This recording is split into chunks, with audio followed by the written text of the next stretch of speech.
Tonight, we drift into the heart of creation, to a place where all things connect.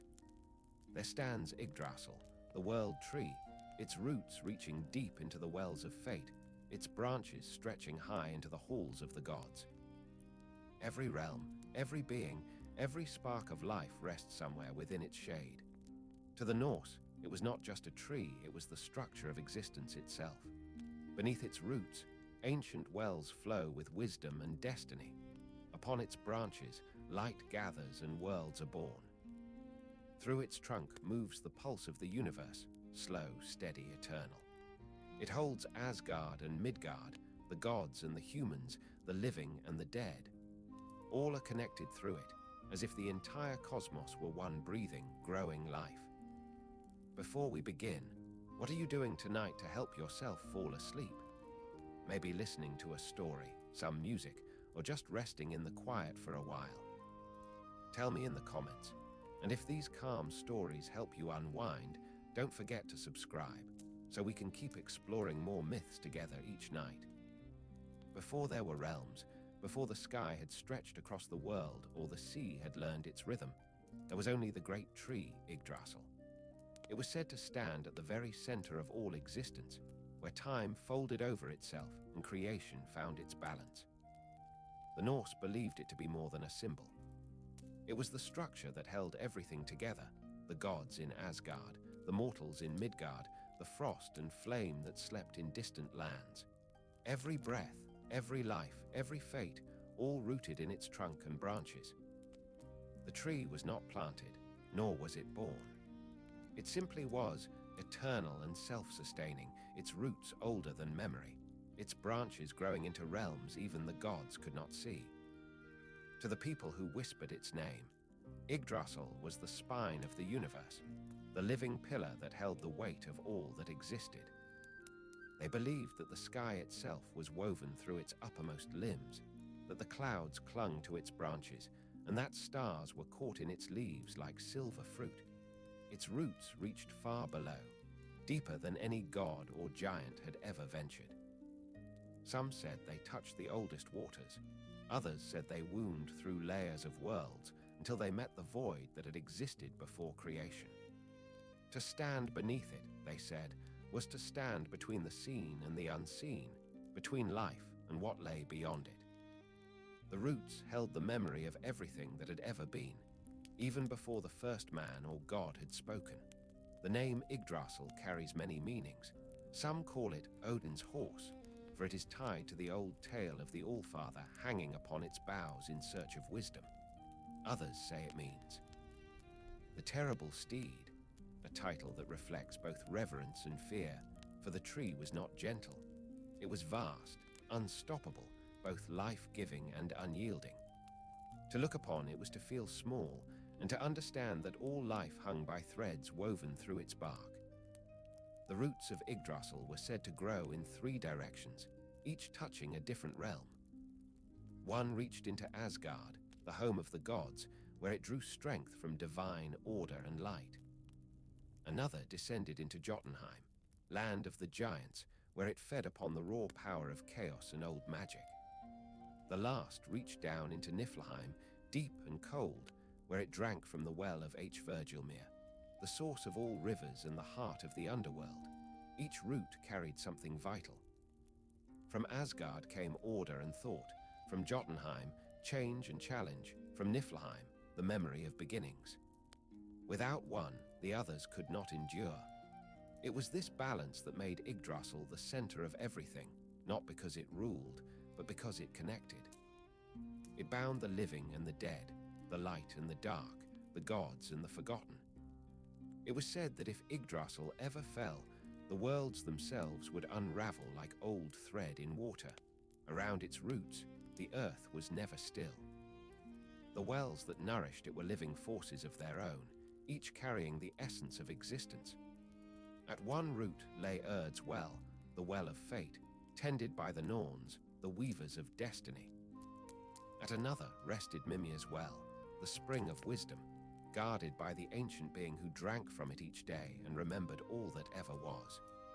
And at the deepest, hidden root flowed Yggdrasil, the well from which all waters and life began.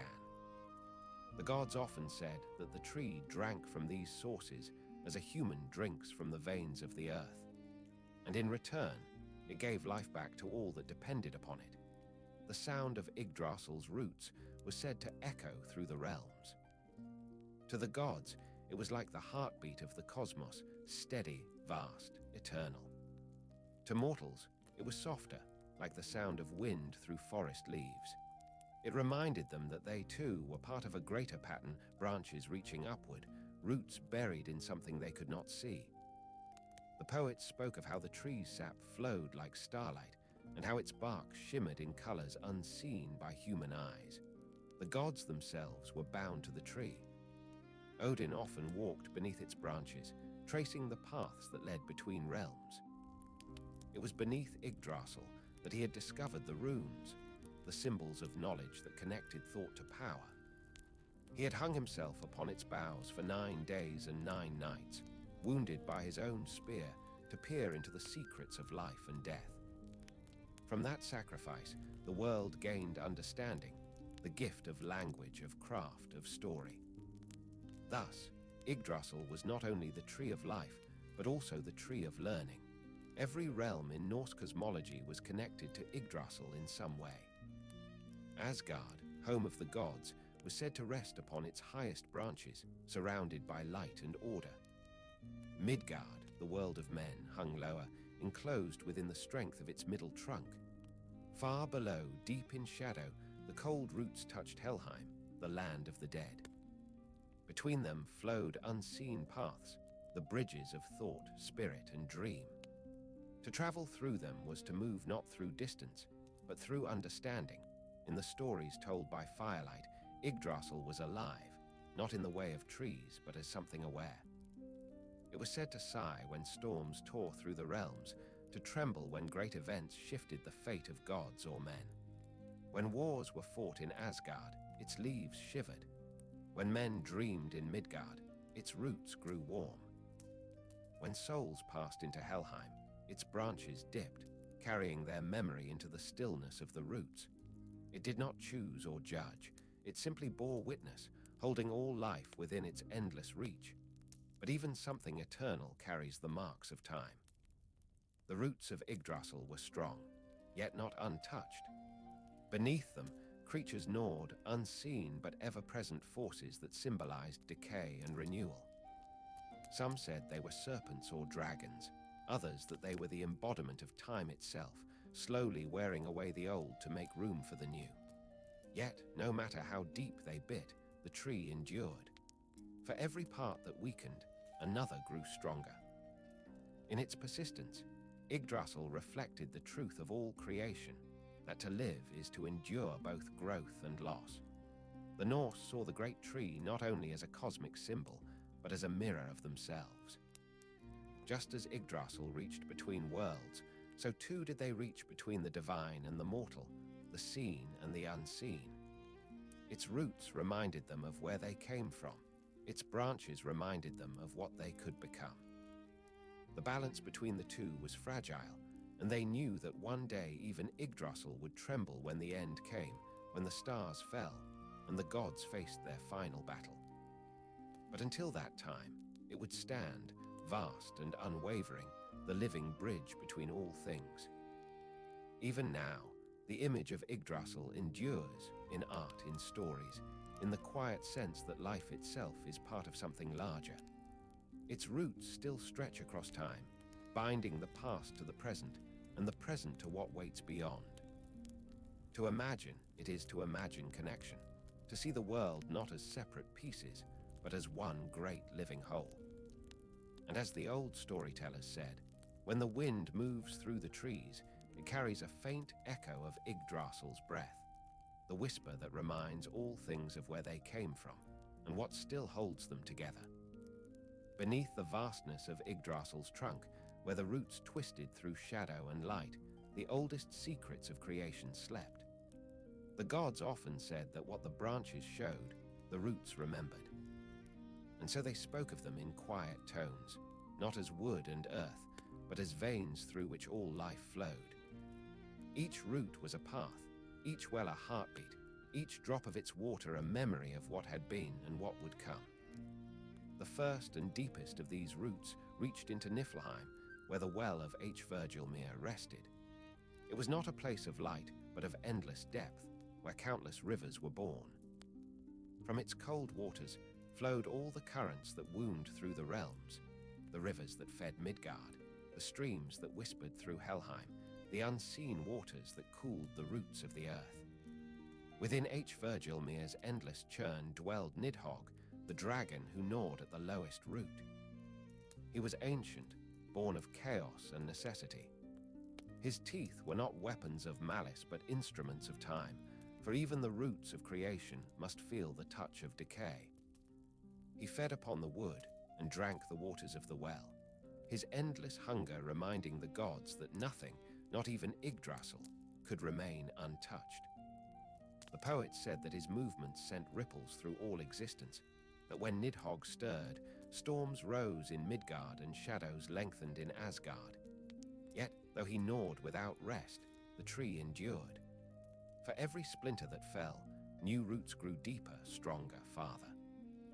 The Norse did not see this as destruction, but as renewal, a reminder that all things, even gods, must be tested to remain whole. To them, Yggdrasil was not merely immortal because it could not die.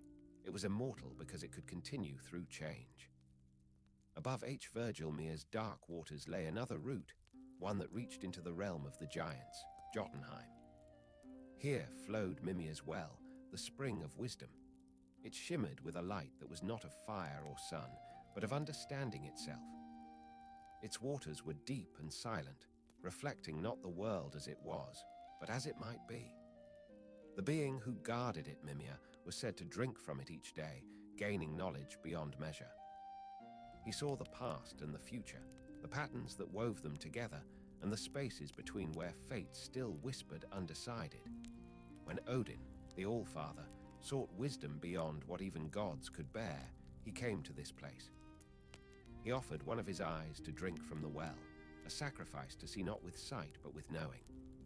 The water burned cold as it touched him, and in its depths he saw what few could endure, the cycles of birth and ending, the threads of fate stretching beyond the lives of gods. It was from this vision that he learned the runes, the language of creation, and the quiet truth that knowledge is never free. The root that touched Mimir's well was said to hum softly with thought. When wind passed through it, the gods claimed they could hear faint echoes, the murmurs of forgotten wisdom, the dreams of the future yet to unfold. The old storytellers said that even mortals who sat beneath certain trees could sometimes feel that vibration, the sense that the world was thinking through them, that a deeper order whispered behind every sound. The third root reached into Asgard, the shining realm of the gods. There beneath its soil lay Urd's well, the well of fate.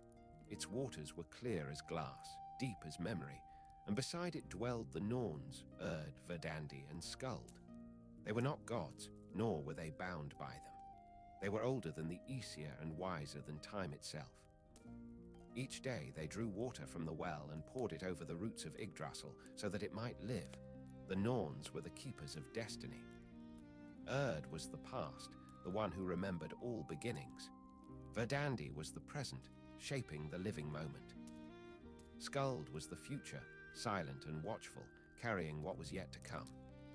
Together, they wove the threads of all fates, gods, giants, mortals, even the smallest creature that breathed beneath Yggdrasil's branches.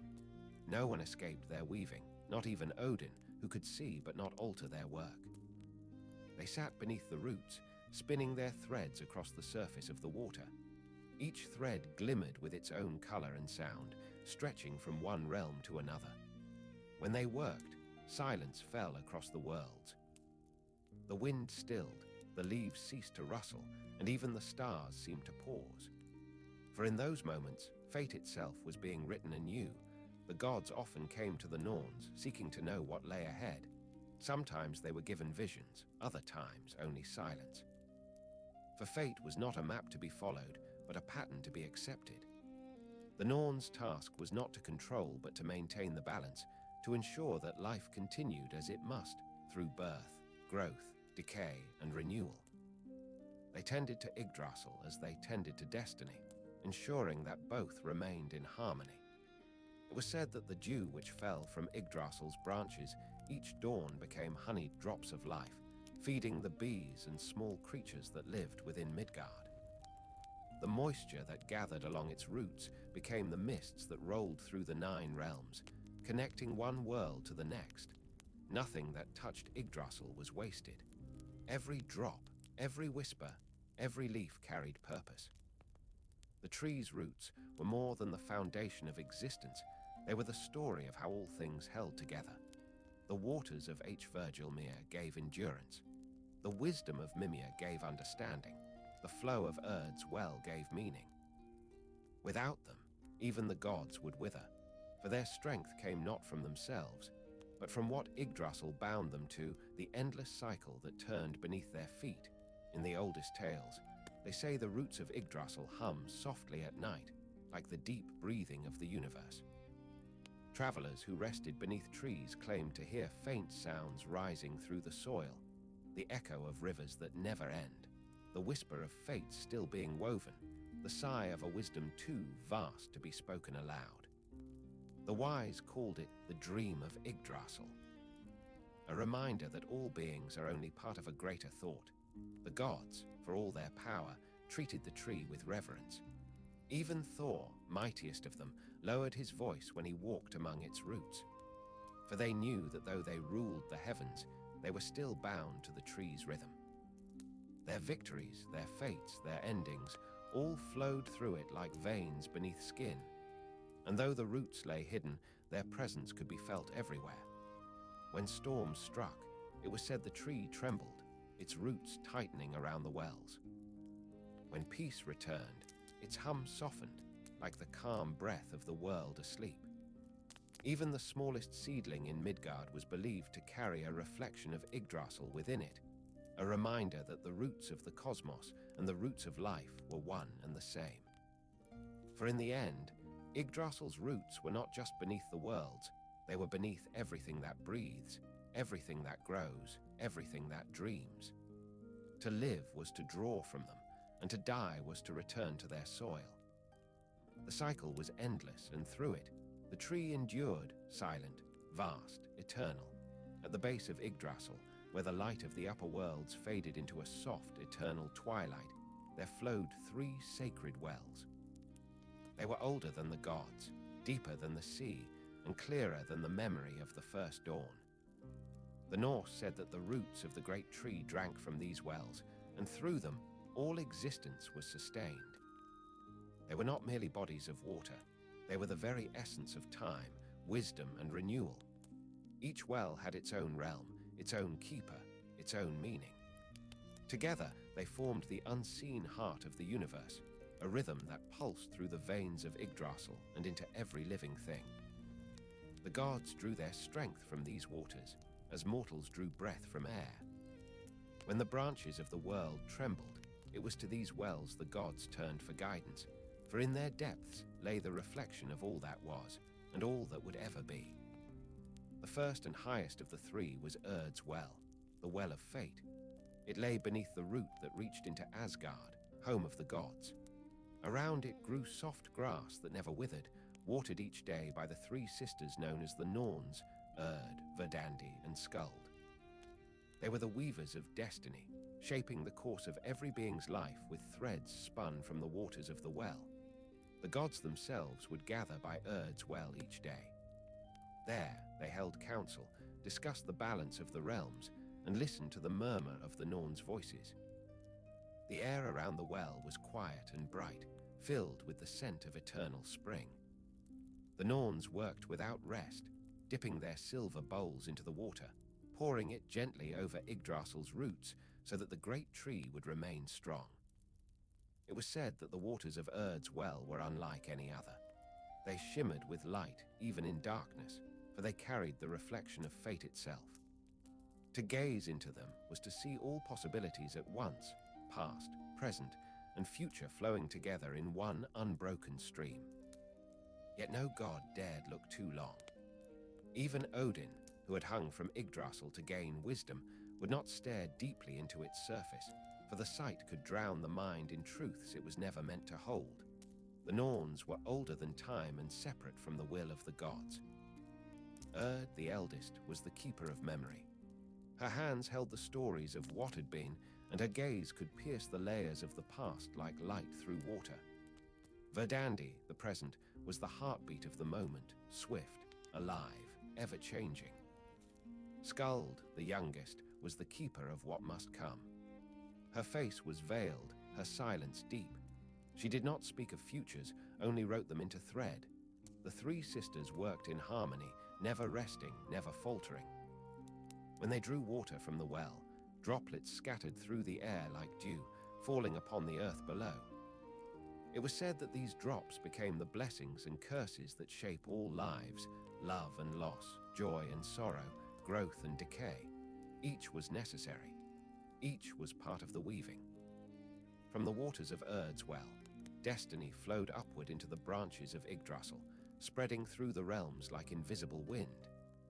Every leaf that trembled, every river that shifted course, every birth and death in Midgard was guided by that unseen hand. Even the gods themselves were not beyond it. For all their strength, they too were threads in the same tapestry. Beneath another root, in the land of the frost giants, lay Mimir's well, the well of wisdom. Unlike Erd's well, whose waters shimmered with light, Mimir's was deep and shadowed, reflecting not what is, but what is known. It was said to rest in a silent valley, surrounded by ancient stones etched with runes that glowed faintly under the eternal twilight. The air was heavy there, thick with the weight of secrets too old for words.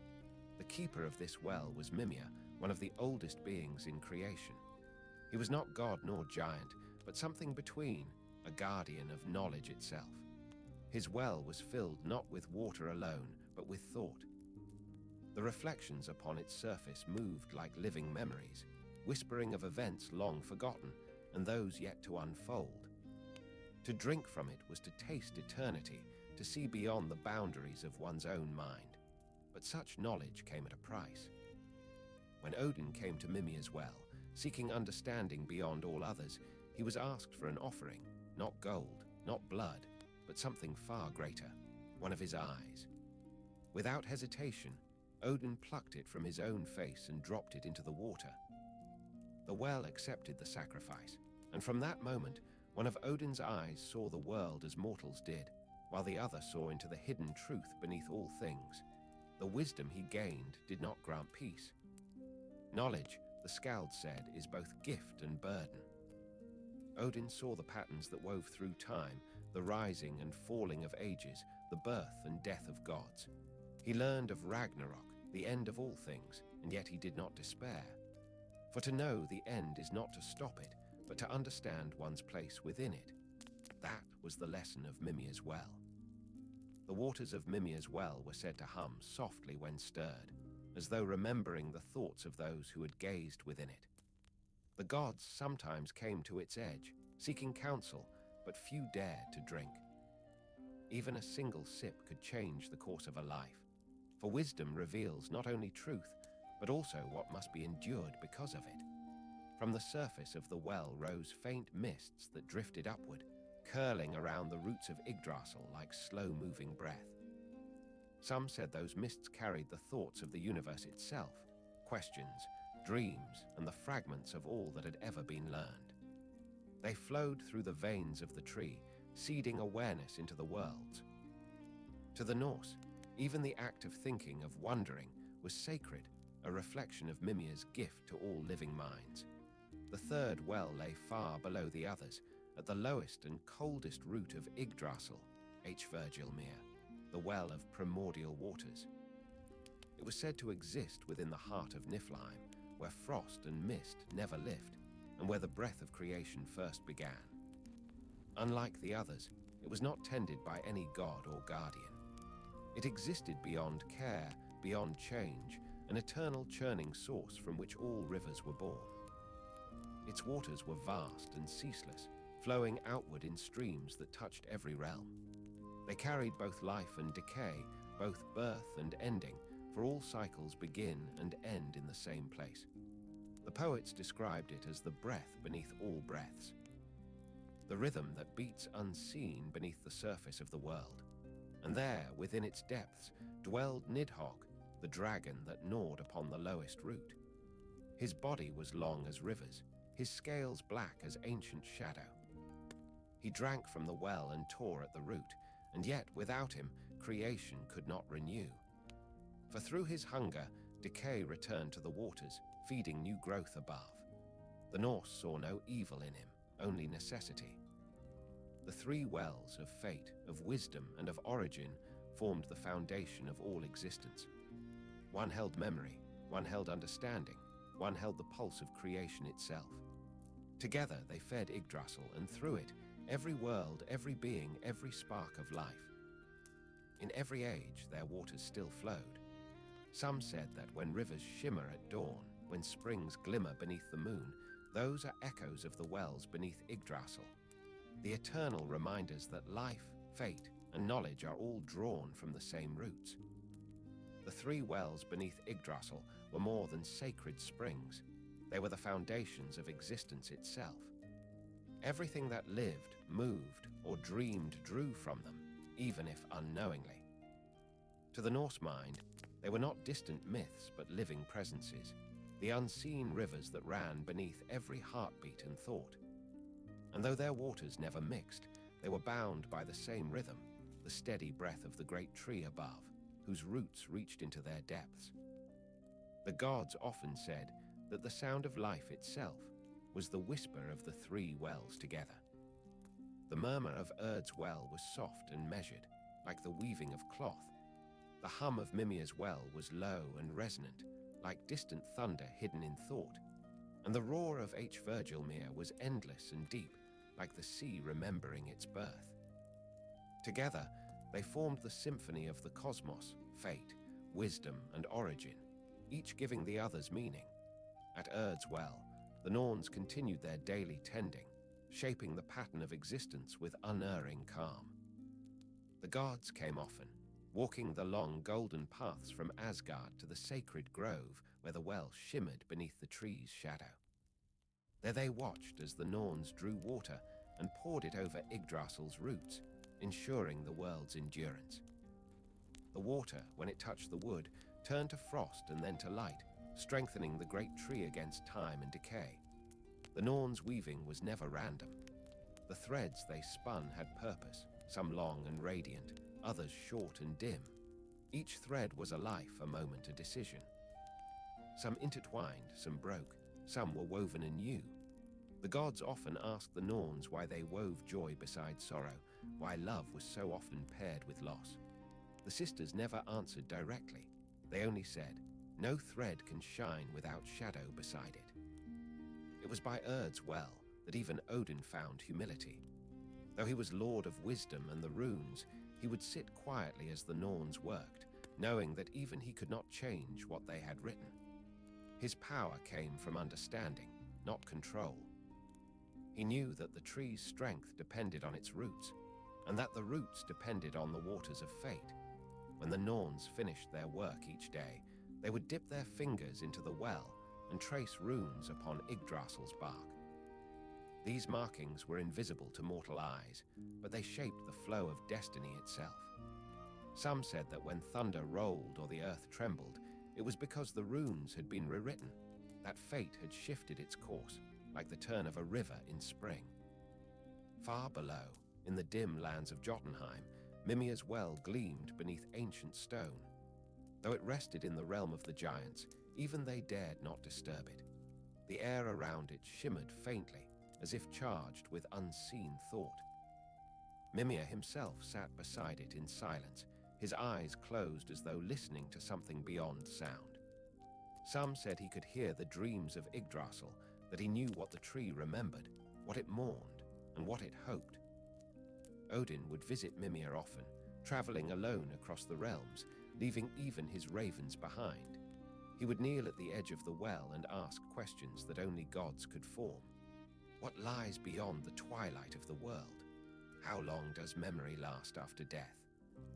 Can the song of creation ever end? Mimir's answers were never simple. Sometimes he spoke in riddles, sometimes in silence, for wisdom is not always what one wishes to hear. The water of the well reflected not faces, but truth. When Odin looked upon it, he did not see himself. He saw the weight of every life his choices touched. He saw his sons, his enemies, his end. And still he returned, for knowledge demands courage. Mimir taught him that wisdom is not the power to change what will be, but the grace to understand it. That was why Odin's eye still rested at the bottom of the well, glowing faintly, a light of sacrifice in the dark waters of knowledge.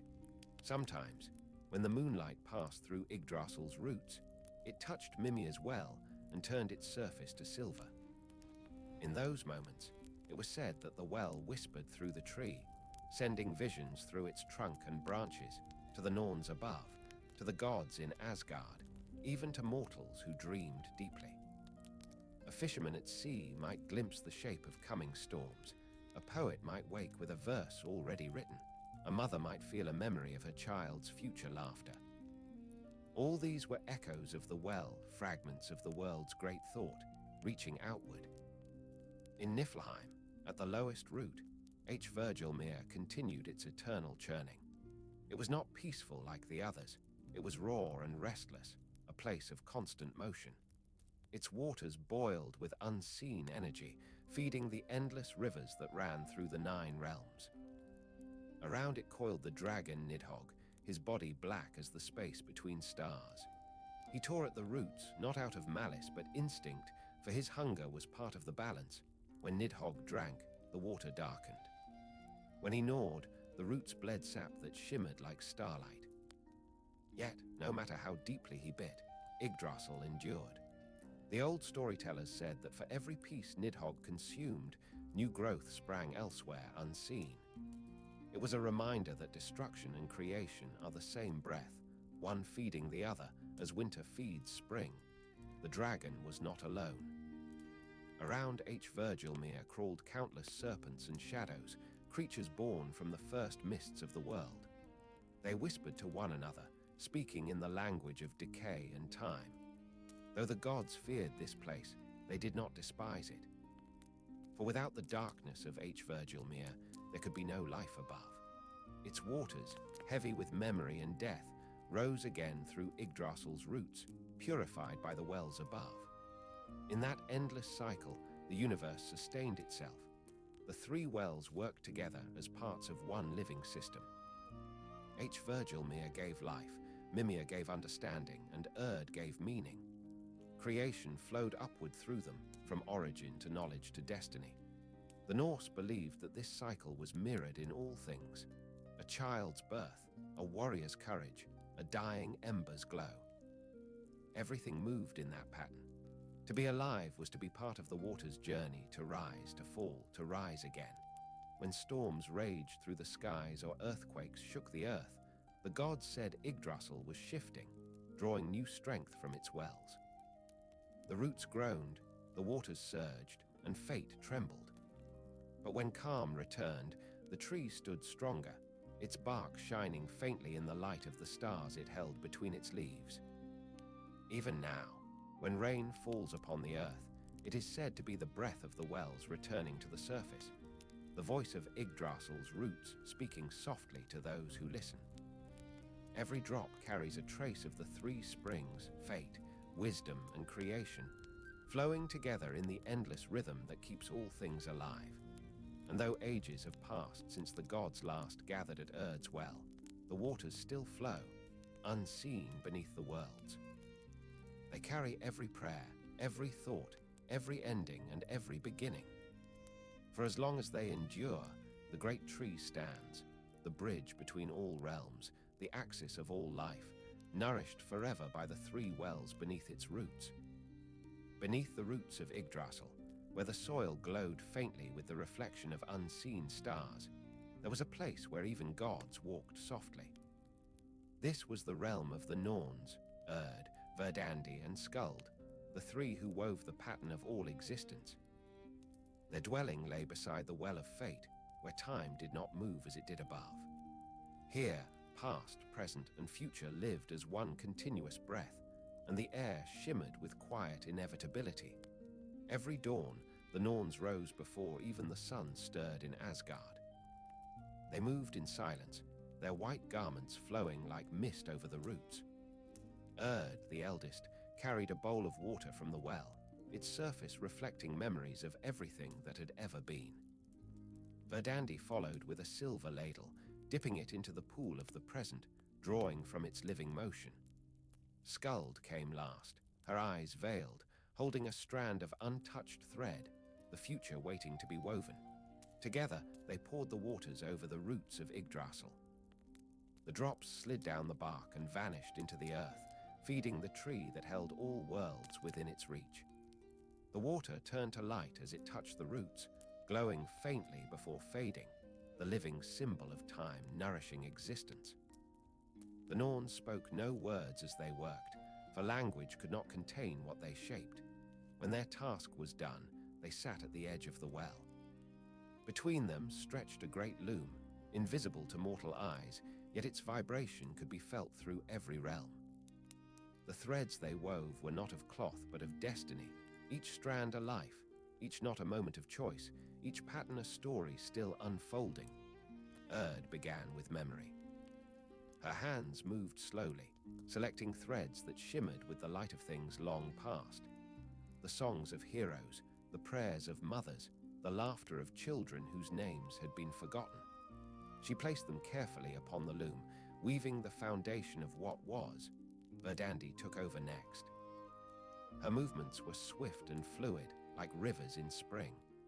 She drew from the living moment, the breath of those who still walked, the thoughts that flickered and vanished, the tiny decisions that changed everything without anyone knowing. Her threads were bright, pulsing alive. They wove between Erd's steady lines, filling the loom with the sound of motion.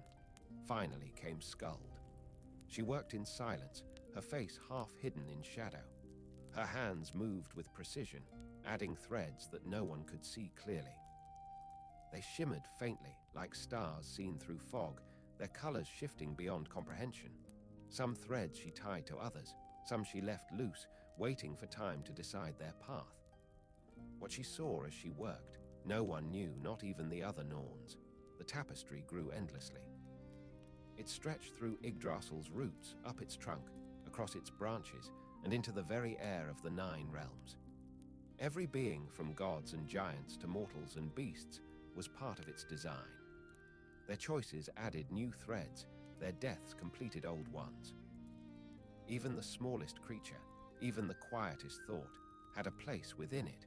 When the Norns paused, they would look into the well of fate and study its ripples. Sometimes they saw patterns forming long before they appeared on the loom. A single ripple might show the rise of a kingdom, the fall of a god, or the birth of a child whose descendants would change the world. Yet the Norns never interfered. Their task was not to judge or control, only to weave. The gods often came to them, seeking answers.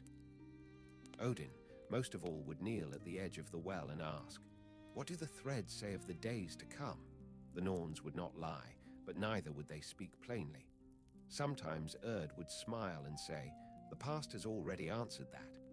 Other times, Verdandi would whisper, "It depends on what you do with this moment." Skuld would say nothing at all, only tighten one unseen thread, and Odin would understand enough to leave. Thor once came, asking if his strength would protect Asgard forever. Verdandi dipped her hand into the water and held it up for him to see. For a moment, the surface reflected the image of storm clouds, then lightning, then silence. Thor frowned and turned away. The Norns did not explain. They never needed to. Even Frigg, the queen of Asgard, came to them when her heart grew heavy. She asked not of herself, but of her son, Balder, the god of light and joy.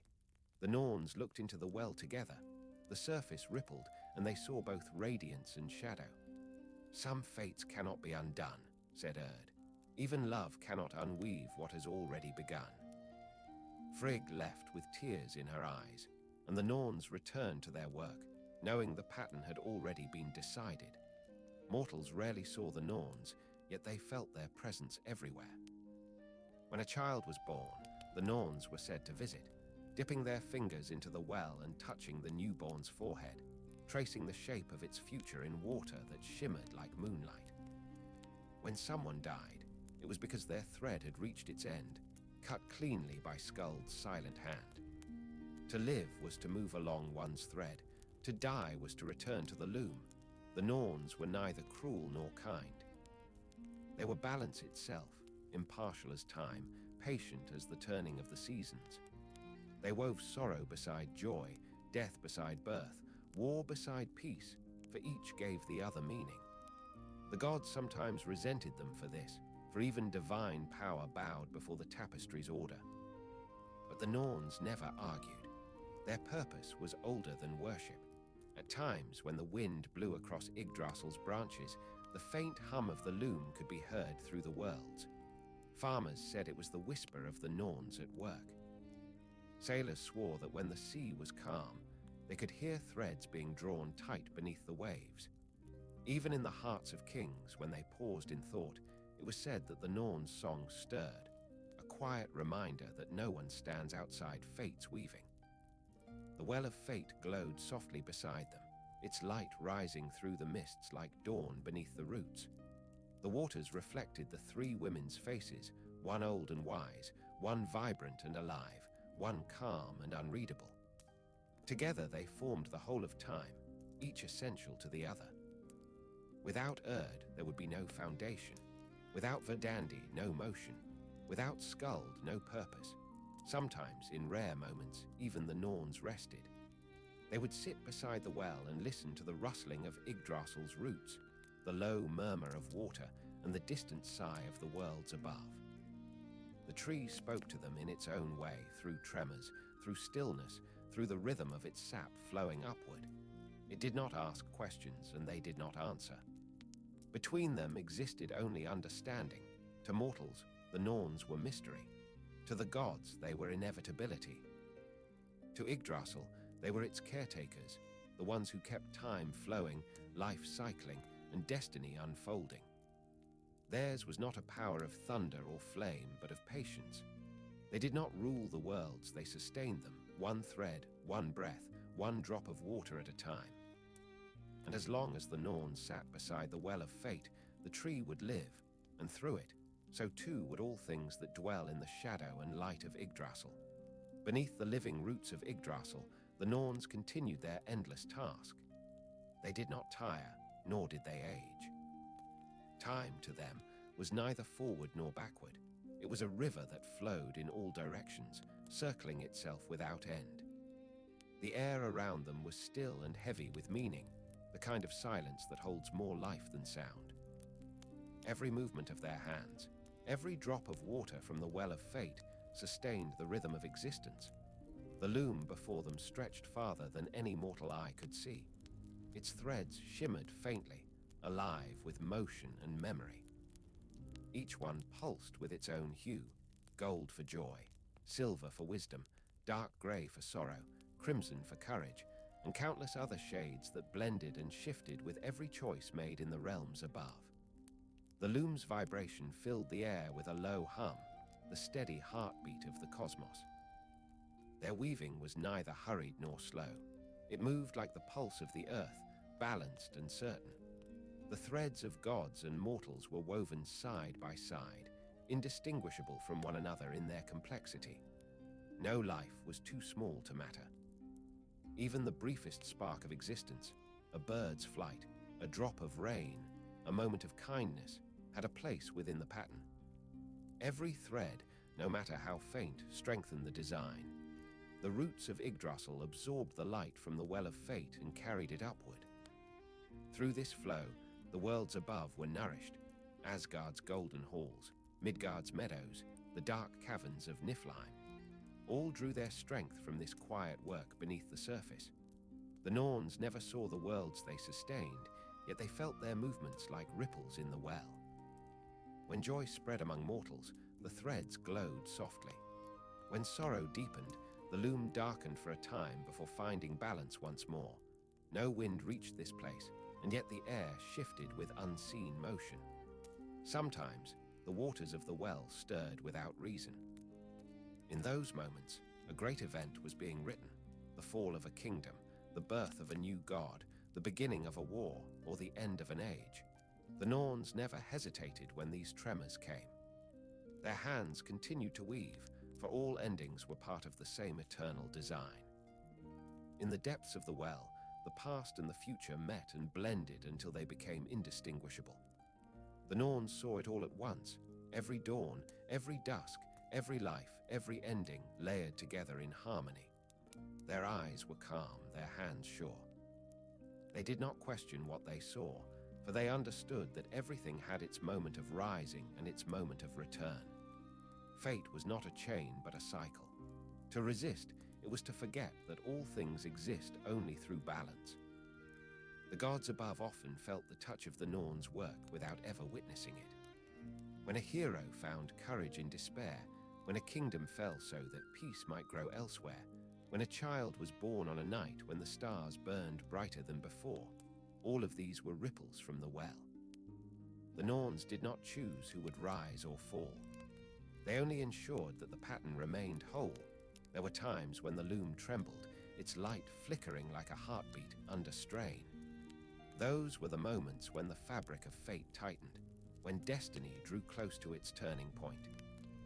In Asgard, such moments were felt as distant unease, in Midgard as change, in Helheim as the stirring of memory. The tree shivered softly from root to branch, carrying the echo of what the Norns had woven into every realm. Their work had no witness. Even the gods, who ruled the heavens, rarely came near. They understood that to watch the Norns at their task was to see one's own place within the tapestry, and few could endure such knowledge. The sisters worked without pride or sorrow, their purpose as steady as the turning of the stars. They did not create the pattern, nor did they question it. They were its keepers, its voice, its eternal caretakers. The well's surface was calm but never still. Light and shadow moved across it in slow spirals, each one a reflection of countless events unfolding above. When a life ended, its thread faded from the loom and dissolved into the water, leaving behind a faint shimmer. That shimmer would rise through the tree's roots and into the realms, becoming part of something new. Nothing was ever truly lost, it only changed form. The Norns' weaving was not an act of control, but of balance. Their work ensured that no thread overwhelmed the others. When the pattern grew too bright, they wove in darkness to temper it. When sorrow deepened, they added threads of hope. Through them, the world remained in harmony, never perfect, but always complete. The beauty of their work lay not in order, but in the unity of opposites. All through Yggdrasil, their influence could be felt. The whisper of wind in leaves, the slow current of rivers, the quiet drift of stars across the night, all were movements of the loom. The gods heard it in thunder. Mortals felt it in intuition, in the unspoken sense that something greater moved through their days. The Skalds said that when one sits alone and feels a sudden calm without reason, that is the touch of the Norns, reminding the soul that it still belongs to the pattern. Though the Norns were eternal, they were not untouched by what they created. The loom's light would sometimes fall across their faces, and for a brief moment, their eyes would reflect the sorrow and joy of the worlds above. They were beyond emotion, yet not without understanding. In their stillness, they held empathy, the quiet compassion of those who see everything and judge nothing. When night came to the roots, it was not darkness but rest. The well of fate glowed faintly, its waters moving in slow, gentle circles. The Norns paused, hands folded, watching the threads shimmer in the dim light. Above, Yggdrasil's branches reached into the stars, each leaf catching the faint pulse of the well below. The universe exhaled. The tapestry held. And when dawn returned, though dawn had no meaning in their realm, the Norns began again. Their hands found the threads, their rhythm resumed, and time continued its endless flow. There was no beginning to their work and no end. For as long as Yggdrasil stood, the Norns would weave, unseen and eternal, binding all things together through the quiet, patient breath of fate. Their loom would hum through the ages, carrying the same soft truth, that nothing exists apart from what it touches, that every end feeds a beginning, and that every life, whether God, man, or shadow, is a single thread in the endless design.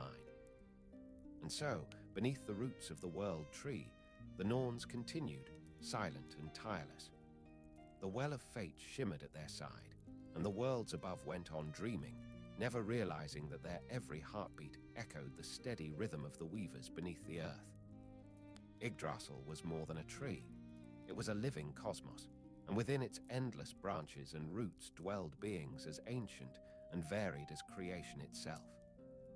Each creature, great or small, carried meaning within the vast design, a reflection of life's balance between growth and decay, harmony and conflict. The Norse believed that every sound the wind made through Yggdrasil's leaves was shaped by these beings, whose lives were bound to the great tree as tightly as the roots were bound to the wells below. At the highest reaches of Yggdrasil's crown lived a mighty eagle, vast enough to blot out the sun when it spread its wings. Its feathers were the color of twilight, and its eyes gleamed with the cold fire of stars. From this height, the eagle saw everything: the shifting of clouds, the movements of gods, the wars of men, and the endless changing of the realms. Its sight pierced through all illusions, its gaze reaching from the heavens to the deepest underworld. To the Norse, the eagle was the embodiment of perspective, a creature that saw beyond division. It did not belong to the gods nor the giants, to the living nor the dead. It belonged to the sky itself.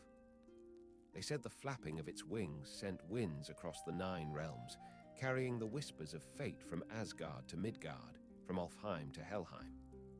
Yet despite its power, the eagle was silent. It ruled nothing, desired nothing, and took no sides. Its existence was its wisdom. To watch without interference, to know without claiming. At the crown of the eagle's head, nestled between its eyes, there lived a hawk named Veðurfellnir, a small, sharp creature of air and motion. The hawk's feathers shimmered with a silvery light that cut through mist and storm alike. It was said that while the eagle embodied the eternal calm of the heavens, the hawk embodied the swiftness of thought. Veðurfellnir darted from realm to realm, carrying messages across the skies, moving faster than any mortal or god could see. Together, the eagle and the hawk represented the balance between stillness and movement, between the broad vision of eternity and the precision of the moment. The eagle saw the grand design, while Veðurfellnir saw the details that made it whole. They lived in harmony, their presence ensuring that the upper world remained watchful and alive. But far below, at the base of the tree, within the dark waters of Niflheim, there lived another creature, the dragon Nithhögr. He was the mirror opposite of the eagle, where one watched, the other consumed, where one brought wind, the other bred decay. His scales were black as the void before creation, and his breath carried the chill of endings. Nithhögr dwelled among the roots, gnawing at them endlessly. To the gods he was destruction, to the poets he was necessity. The Norse did not see Nithhögr as evil, but as part of the great order. Decay was not separate from life, it was the breath that made room for new beginnings. If the eagle was the calm sky, Nithhögr was the fertile soil. If the eagle spread wind, Nithhögr brought stillness.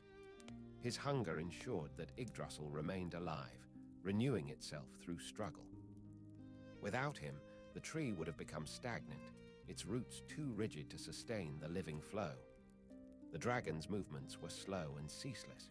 Each time he bit into the roots, sap flowed from the wounds, not blood, but luminous essence. It ran into the dark rivers of Niflheim, mingling with the waters of Yggdrasil, feeding the endless cycle of death and rebirth. The gods feared the sound of his gnawing, for it reminded them that even they were bound to decay.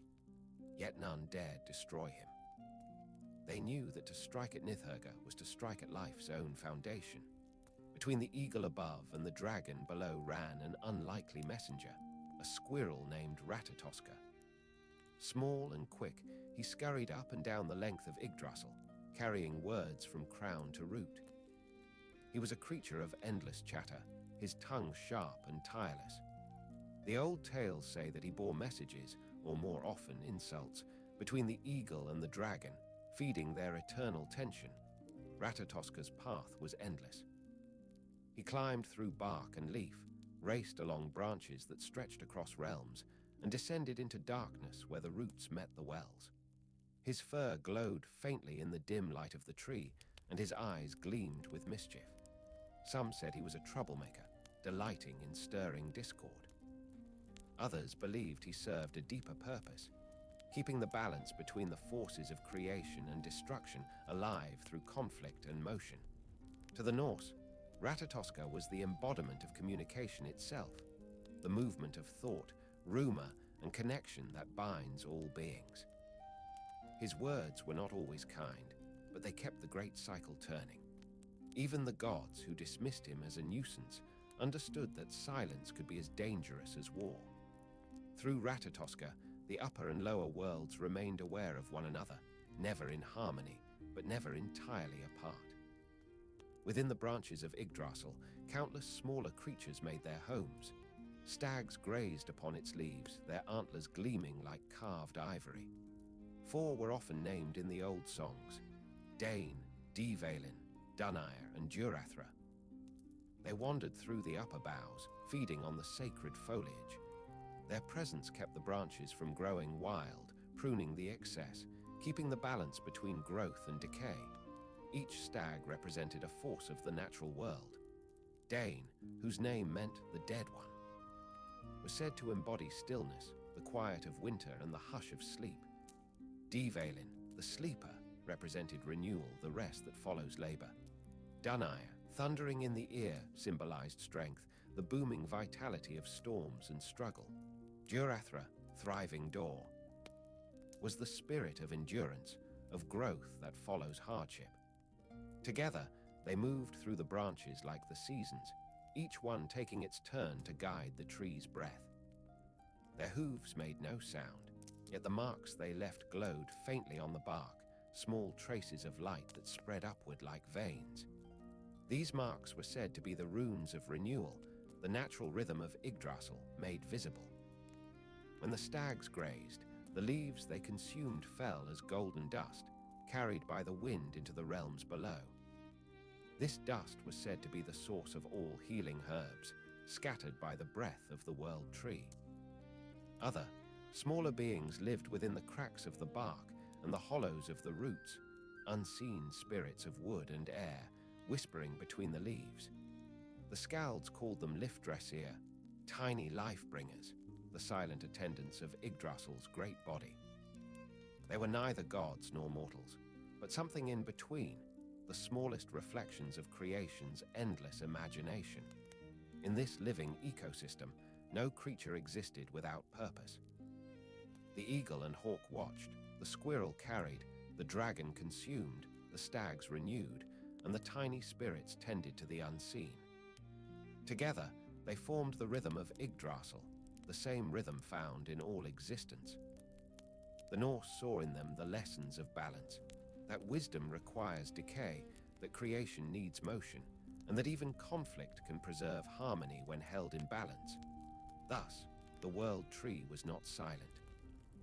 It whispered with the voices of its creatures, the flap of wings, the rustle of leaves, the gnawing of roots, the scurry of claws, the echo of hooves. Every sound was part of its song, every movement a verse in the eternal poem of life. And in that music, the Norse found the reflection of their own world, fragile, fleeting, yet forever renewed. Deep beneath Yggdrasil's roots, where light faded into mist, the sound of movement never ceased.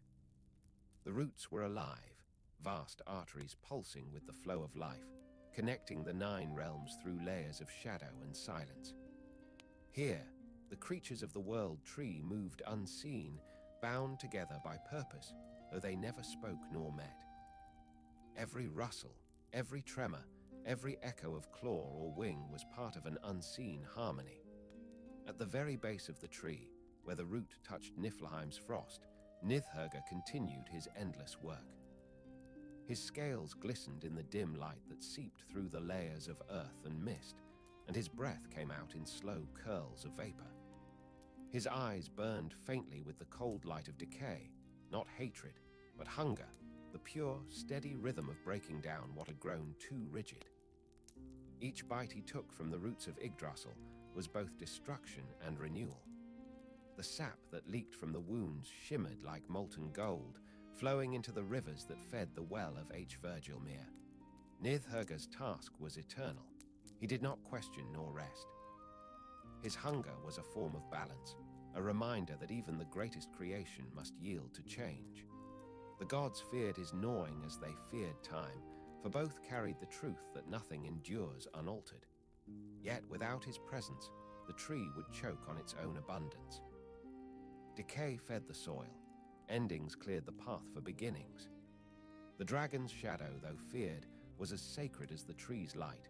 Above him, in the twisting passageways of root and earth, strange spirits drifted, silent watchers formed from sap, frost, and memory. They tended the roots in ways no mortal could see, sealing small fractures with glimmers of light, guiding the sap along its hidden channels. These were the keepers of the underflow, neither good nor evil, only necessary. Their movements were as slow as the growth of stone, yet they never ceased. Through their touch, the dragon's destruction was balanced by quiet restoration. Far above, through the vast trunk that stretched like a mountain between realms, the squirrel Ratatoska continued his endless journey. His fur glowed faintly in the dimness, catching stray rays of light that filtered from above. Up and down he moved, through bark, through leaf, through time, carrying messages between the eagle in the crown and Nidhögg below. His words, once playful, had grown sharper over the ages, carrying the bitterness of two beings who would never meet, yet remained forever aware of one another. The eagle above saw all, serene in its height. Nidhögg below felt all, buried in shadow. Between them ran the thread of communication, not harmony, but tension, eternal and necessary. The insults Ratatoska carried were not mere spite, but part of the balance. Through their rivalry, the upper and lower realms remained connected, each aware of the other's existence. Conflict, though constant, was life's motion. Without it, the world would fall still. The squirrel's claws scratched faintly against the bark as he raced upward again, passing through the thick canopy of branches that spanned the sky. The light grew warmer here, tinged with gold. The eagle stirred, spreading its vast wings, shaking off the dust of sleep that clung to its feathers. When it blinked, the clouds shifted and sunlight broke through. Its gaze traveled downward through layer after layer of realm, Asgard gleaming like metal, Midgard green and wild, Jotunheim dark and storm-crowned. It saw them all, yet it did not interfere. High above even the eagle's perch, unseen by gods or mortals, the winds of the upper air circled the crown of Yggdrasil. Here, Veðurfellnir moved like a flicker of light, swift and tireless. The hawk was not bound by distance or time.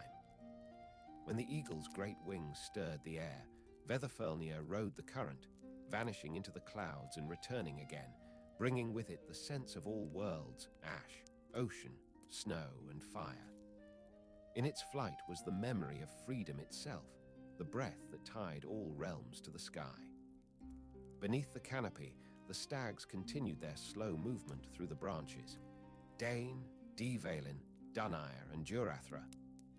Their antlers glowed faintly as they fed upon the luminous leaves. Each leaf they consumed carried the essence of a moment, the birth of a life, the fading of a star, the quiet passing of a forgotten god. To feed upon Yggdrasil's branches was not to destroy, but to renew. When the stags grazed, new leaves grew in their place, brighter and stronger.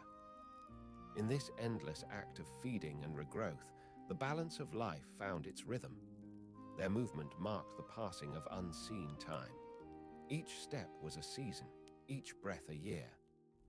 Dane's stillness brought the hush of winter. Dvalin's slow gaze carried the drowsy peace of spring. Duneyr's heavy strides echoed the thunder of summer storms, and Durathr's endurance brought the quiet persistence of autumn. Together, their cycle shaped the breathing of Yggdrasil itself. Even the gods far above could sense it, the living pulse of the tree that underpinned their own immortality. The leaves of Yggdrasil whispered constantly, stirred by wind that was not wind but breath. Each rustle carried faint voices, remnants of souls who had passed through the tree's roots and returned as echoes. The Norse believed that the sound of leaves in a storm was not mere weather but memory itself, the tree remembering every life it had ever held. When the gods sat in silence in Asgard and heard the wind in the branches, they were hearing their own stories carried back to them, retold by Yggdrasil's living memory. Beneath the canopy, countless smaller beings lived in the shadow of the stags. Birds built their nests in the folds of bark. Unseen insects moved through cracks, glowing faintly like sparks in the dark. Spirits of wood and air, the Yggdrasil, glided through the gaps, invisible to most, but present in every rustle of leaf. Their task was quiet, to carry pollen, to tend wounds, to whisper forgotten names into the bark so the tree would not forget them. The Skalds said that when one stands beneath a great tree and feels peace without knowing why, it is because the Yggdrasil are near, murmuring the memory of the world tree through every leaf. From root to crown, every creature, from the smallest spirit to the mightiest beast, lived within the same great cycle.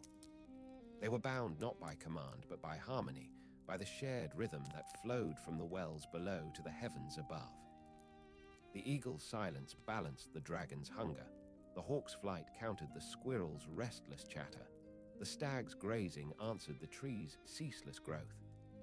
No action existed without its reflection somewhere else upon the tree.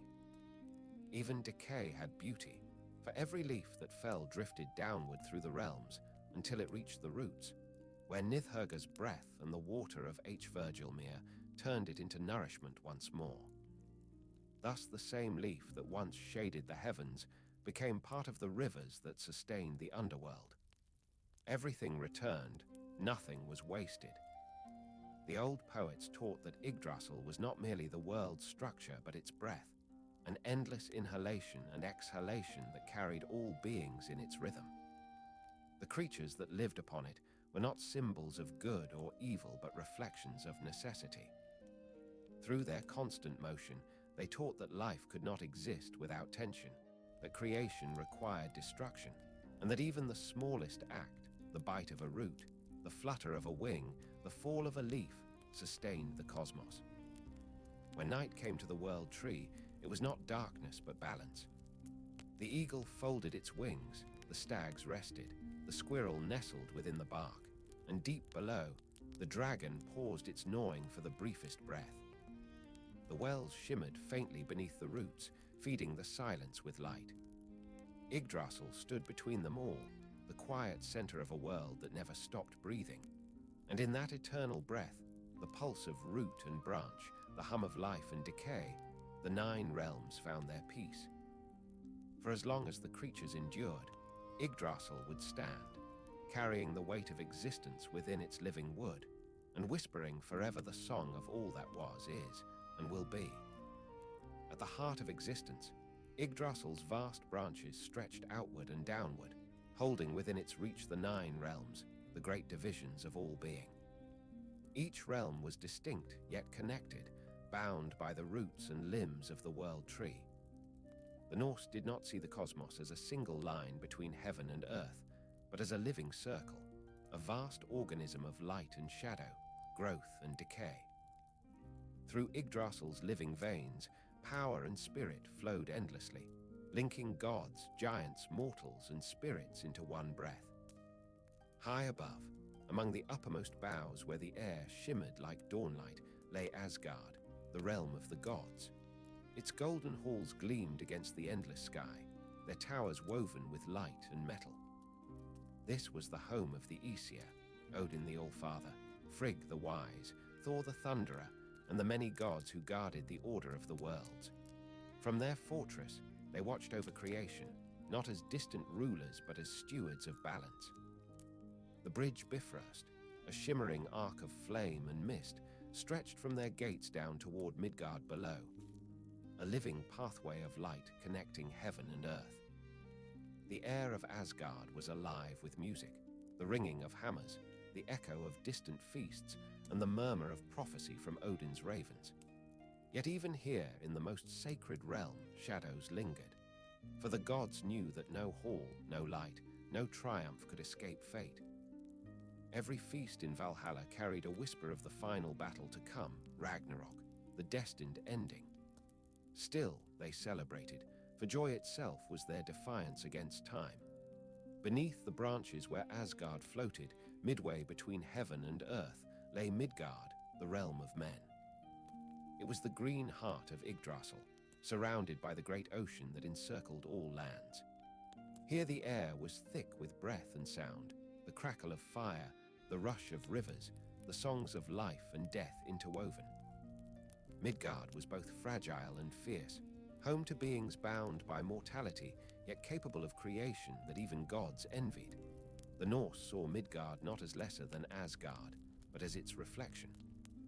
Mortals were shaped from the same divine breath that had birthed gods, though bound to earth and time. Their world was a battleground of opposites, warmth and cold, life and decay, hope and despair. Yet in that tension, life flourished. The people of Midgard built their homes beneath the stars, told stories by firelight, and dreamed of gods who watched from above. To live in Midgard was to dwell between forces too vast to master, yet to endure them with courage. Beyond the shining seas that bordered Midgard stretched Jotunheim, the land of the giants. It lay in the wild reaches of the cosmos, a realm of mountains and storms, where rivers ran deep as canyons and the wind carried voices older than memory. The Jotnar, born of Ymir's ancient blood, lived there in fierce independence. To the gods, they were both enemies and kin, for from their lineage came the raw forces of nature, untamed and necessary. Jotunheim was not a place of malice but of power. Its landscape shifted like a living thing, torn between frost and fire. Some giants were beings of great wisdom, keepers of knowledge that even Odin sought. Others embodied chaos itself, their strength as destructive as it was beautiful. From this realm came both destruction and creation, for every storm that tore the skies also cleared the way for dawn.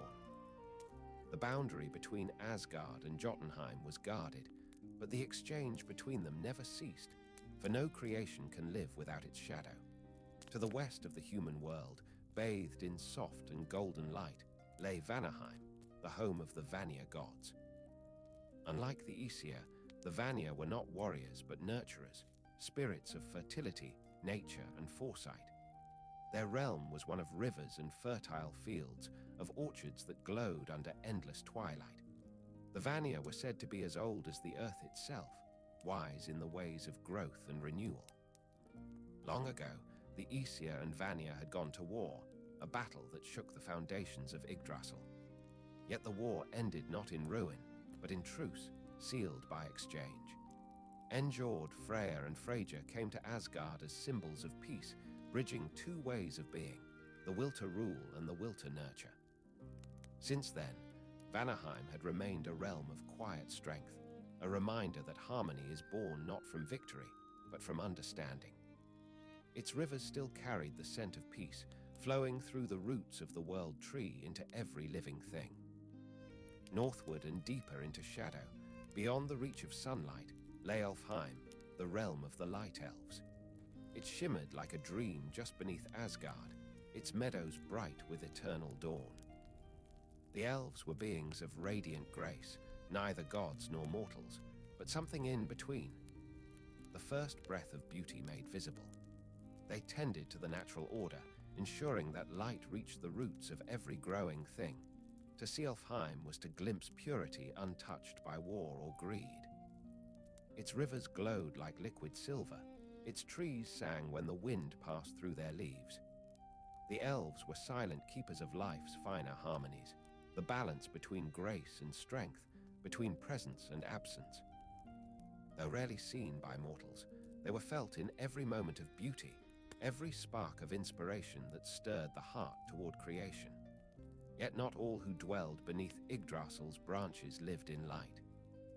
Deep below Alfheim's brightness, within caverns of glimmering stone and echoing metal, stretched Svartalfheim, the realm of the dark elves and dwarves.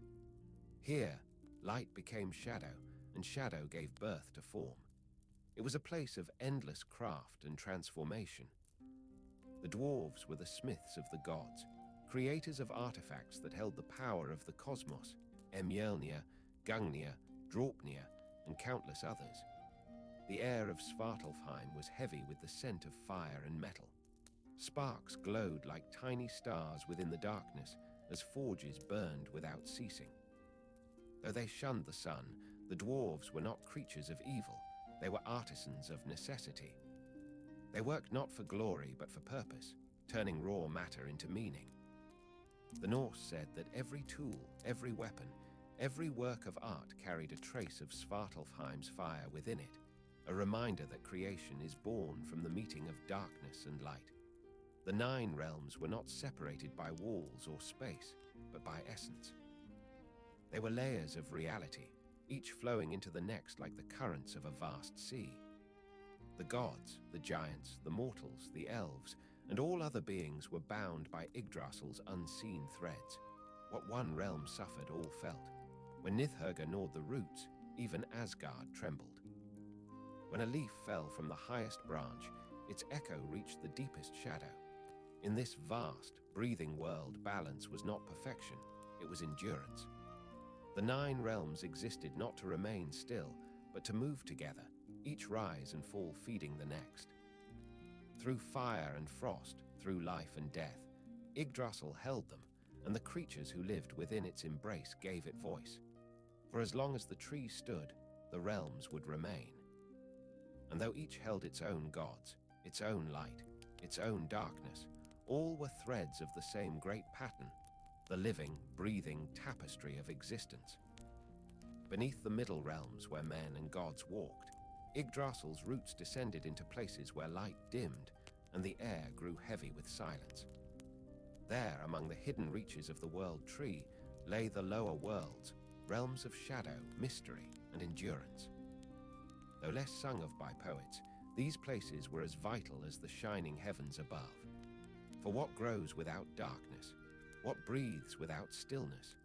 The Norse understood that life's depth rested in its unseen half, the quiet roots beneath the radiant crown.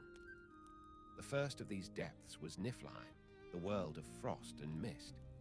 It was the oldest of all realms, born from the same chill breath that met Muspelheim's fire in the beginning. Its air was filled with pale fog, and its rivers moved like liquid glass. The ground was not of earth, but of frozen vapor, each step echoing softly through endless halls of ice. Yet Niflheim was not dead. Beneath its still surface, unseen forces moved, slow, ancient, and constant. Here lay Hvergelmir, the roaring cauldron from which all waters flowed, the source of every river that crossed the worlds. The Norse did not see Niflheim as evil, but as memory, the preservation of what once was. It was the realm that remembered creation, holding within its frost the echoes of the first silence before life stirred. Souls that wandered here did not suffer, they rested. Time slowed until it was almost still, and in that stillness, all things were equal. Niflheim was the promise that nothing is truly lost, only sleeping, waiting for warmth to wake it again. Across the gulf of the void burned Muspelheim, its fiery twin. It was a realm of flame that had no smoke, of light that had no shadow. Every motion within it was creation through destruction. Rivers of fire coursed through the black stone, and sparks danced upward like newborn stars. This was the land of Surtur, the great fire giant, whose sword burned with the heat that could both forge and consume worlds. Muspelheim was not a place of torment, but of energy in its purest form, the raw will to exist. Its flames were not meant to punish, but to renew. They were the eternal heartbeat of motion that kept Yggdrasil alive. When the frost of Niflheim grew too deep, the heat of Muspelheim answered. When creation became still, Fire whispered movement back into its core. The Norse saw in these twin realms the first and last breaths of all things, the inhale of ice, the exhale of flame. Between these two extremes lay the realm of balance and struggle, Helheim, the land of the dead. It rested beneath the deepest roots of Yggdrasil, a quiet, shadowed world where the souls of those who did not die in battle came to dwell.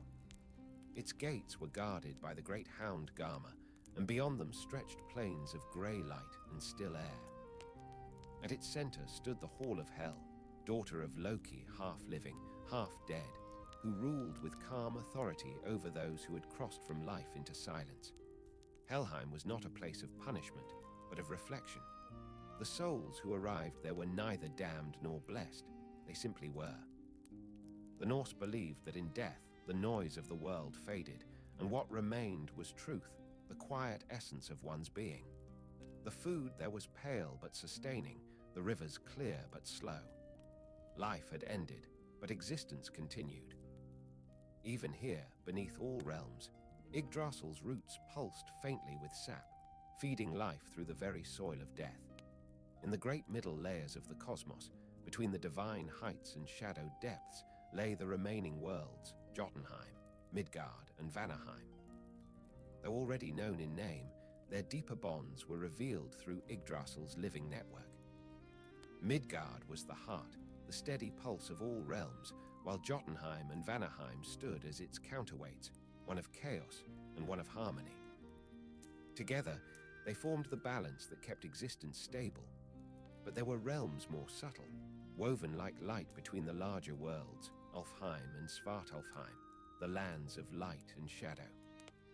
The elves and dwarves who lived there embodied the smallest threads of creation, invisible yet necessary. Through their unseen works, the fabric of existence was held together. The elves kept the light of the sun alive in every leaf and spark, while the dwarves shaped the strength that held the world's foundations. Though their realms seemed distant, their presence touched everything, and there were bridges between all these worlds, unseen paths that crossed the void. The most famous was Bifrost, the rainbow bridge that linked Asgard to Midgard. It shimmered like fire and water woven together, stretching across the expanse as both road and protection. To mortals, it appeared as light upon the sky, the arc that followed rain. But to the gods, it was the thread that joined heaven to earth, the passage of prayer, dream, and destiny.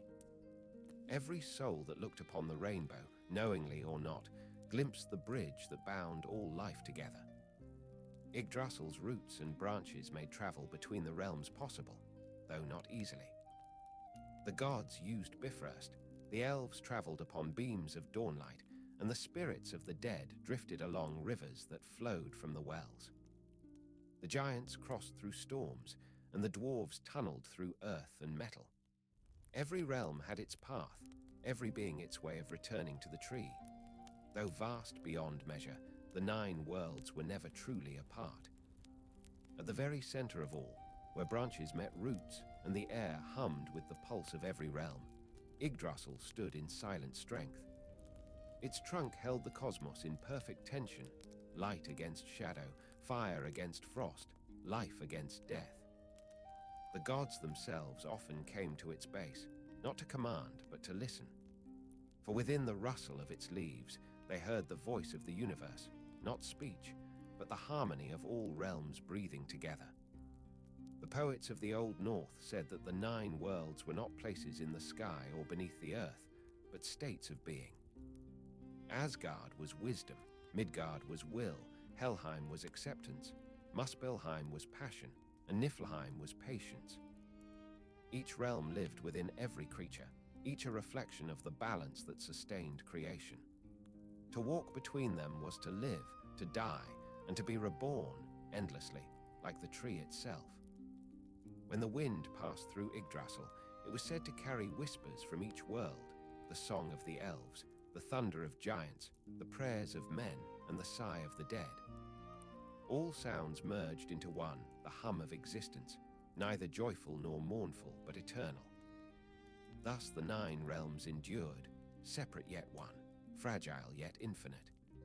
And in the quiet heart of Yggdrasil, the gods and all creation waited, knowing that as long as the tree stood, the worlds would hold their balance.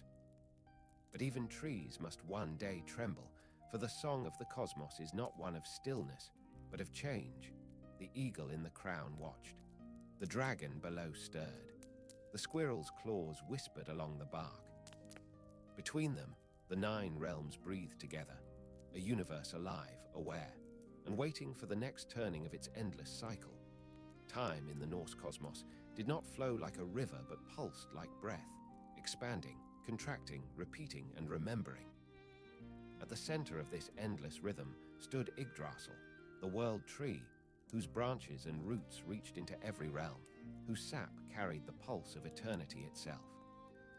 To the Norse, Yggdrasil was not merely a symbol of life, but the axis upon which time itself turned, the still heart of an ever-turning wheel.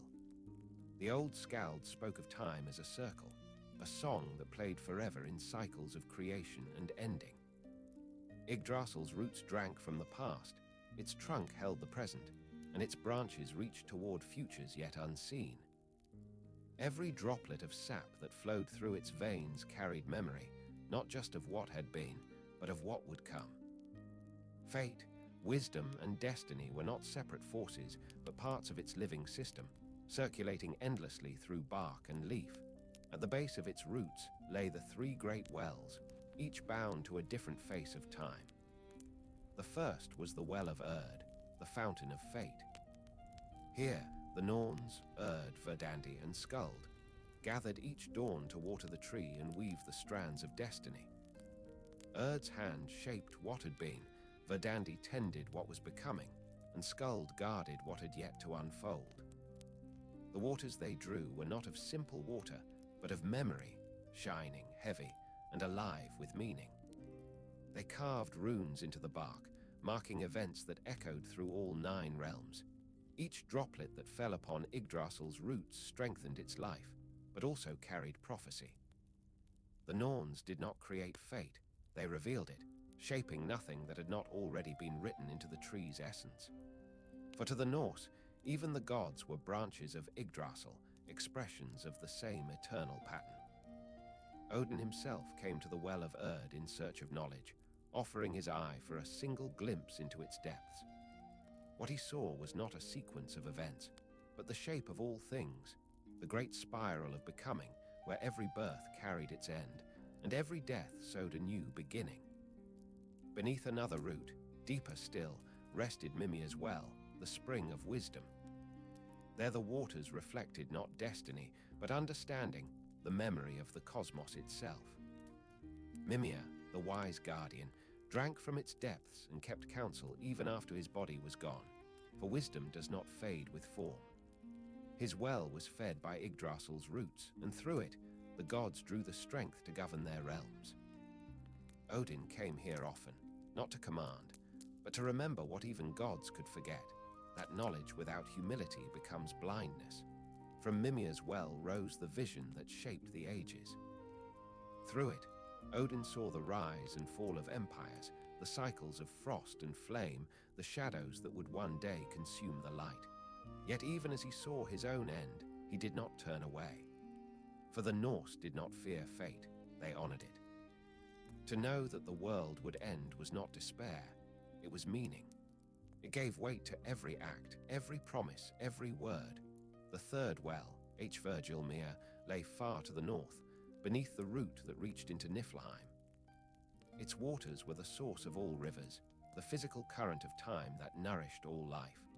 From its depths, the flow of existence began. Yet around it coiled Nithurga, the dragon who gnawed at the roots, feeding on the dead and the fallen. His hunger was not hatred, but necessity. For just as the waters gave life, so too did decay make room for new growth. Thus, even the devourer was part of the balance, the quiet reminder that time consumes what it creates. The Norse believed that Yggdrasil's life and the passage of time were one and the same.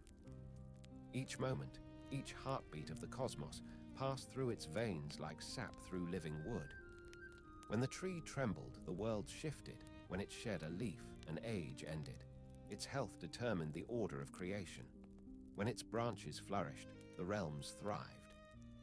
When its roots darkened, chaos rose. Time, then, was not a straight line but a breathing presence, the inhale of creation, the exhale of destruction.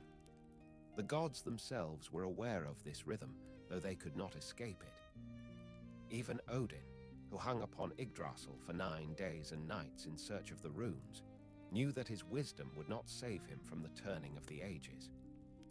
His sacrifice was not an attempt to change fate, but to understand it, to see the patterns beneath the passing moments, and to accept them with courage, in the hush of the cosmic dawn, before the first sunrise or snowfall. Yggdrasil had already known every cycle that would follow. It had felt the heat of Muspelheim, the chill of Niflheim, the laughter of gods, the prayers of men, and the silence of endings. The tree did not resist time. It contained it, holding every past and future within its stillness.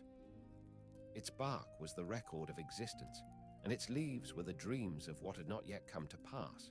Sometimes, when the wind moved through its branches, it carried more than sound, it carried remembrance.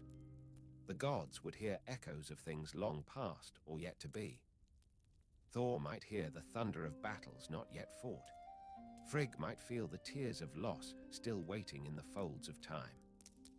And Odin, listening at the base of the tree, would hear the deep hum that underlay all creation, the song of Yggdrasil, soft and unending, the voice of the universe remembering itself.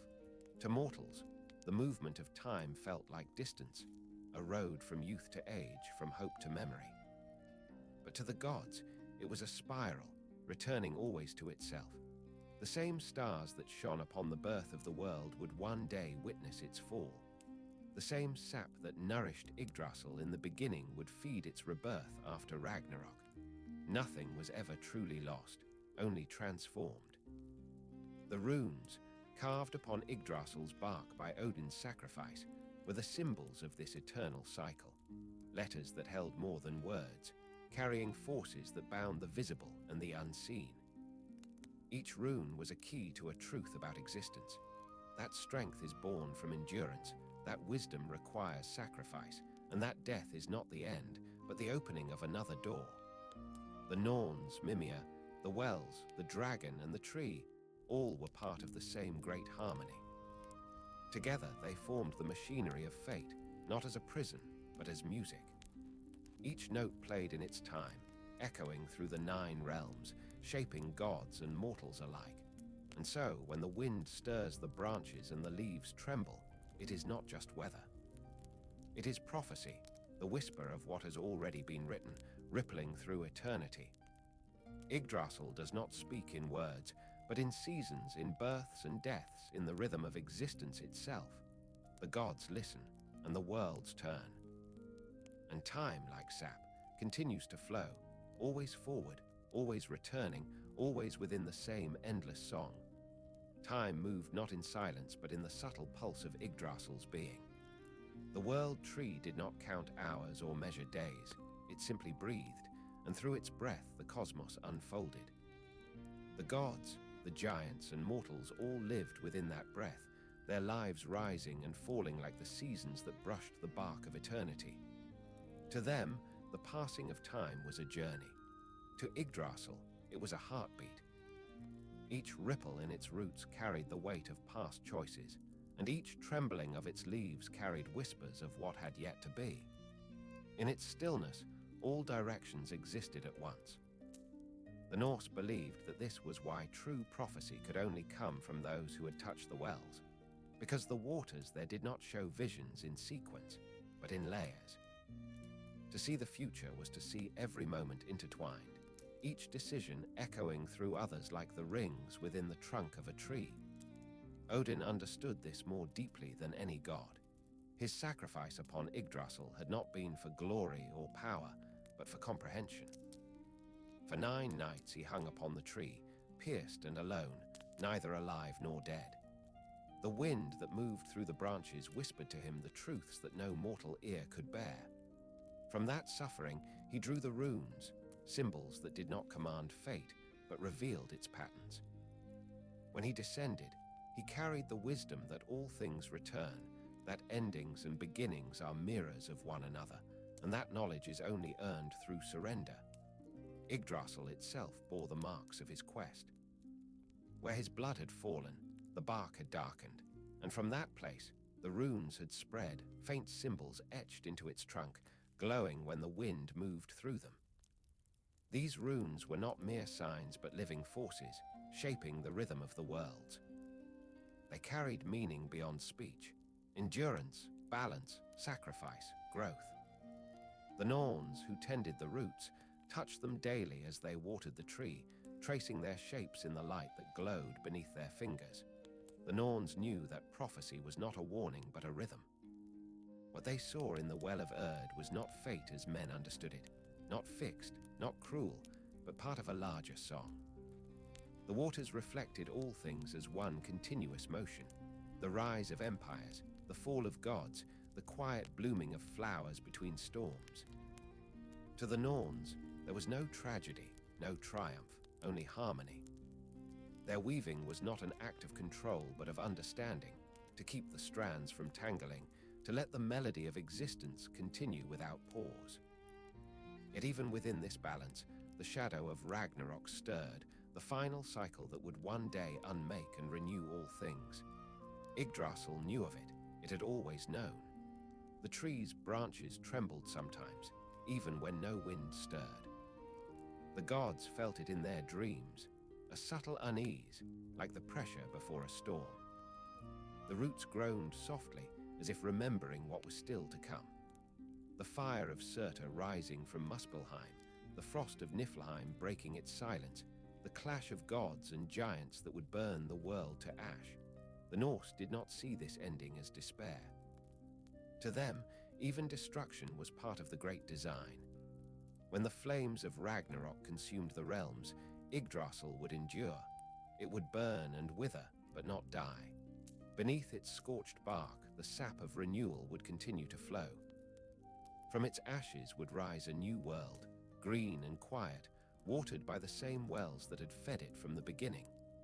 The Skalds said that when Ragnarok came, Yggdrasil would cry out. Its leaves would fall like embers through the 9 realms, and its trunk would groan as it bore the weight of their undoing.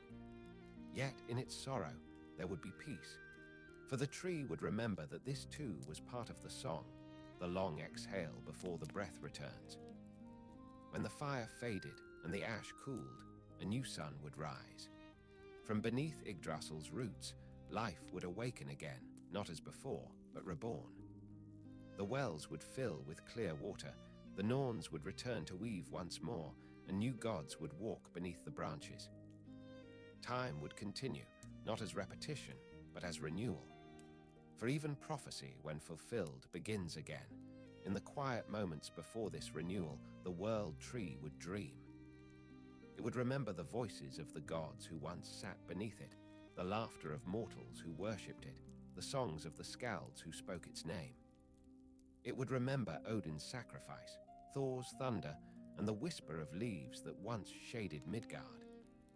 The dreams of Yggdrasil were not sadness but memory, the gentle echo of lives that had shaped the rhythm of existence.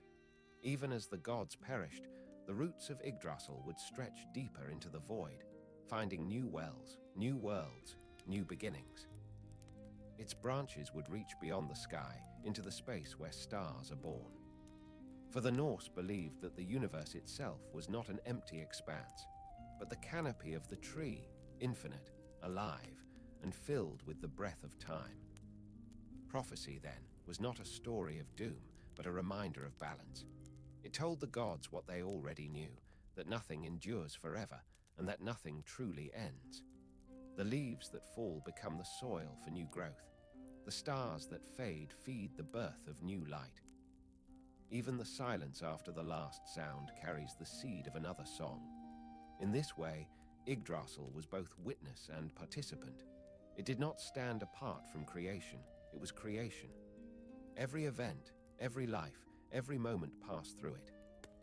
The hum of its roots was the heartbeat of time itself, and when the wind moved through its branches, it carried the sound of destiny, not a warning but a lullaby.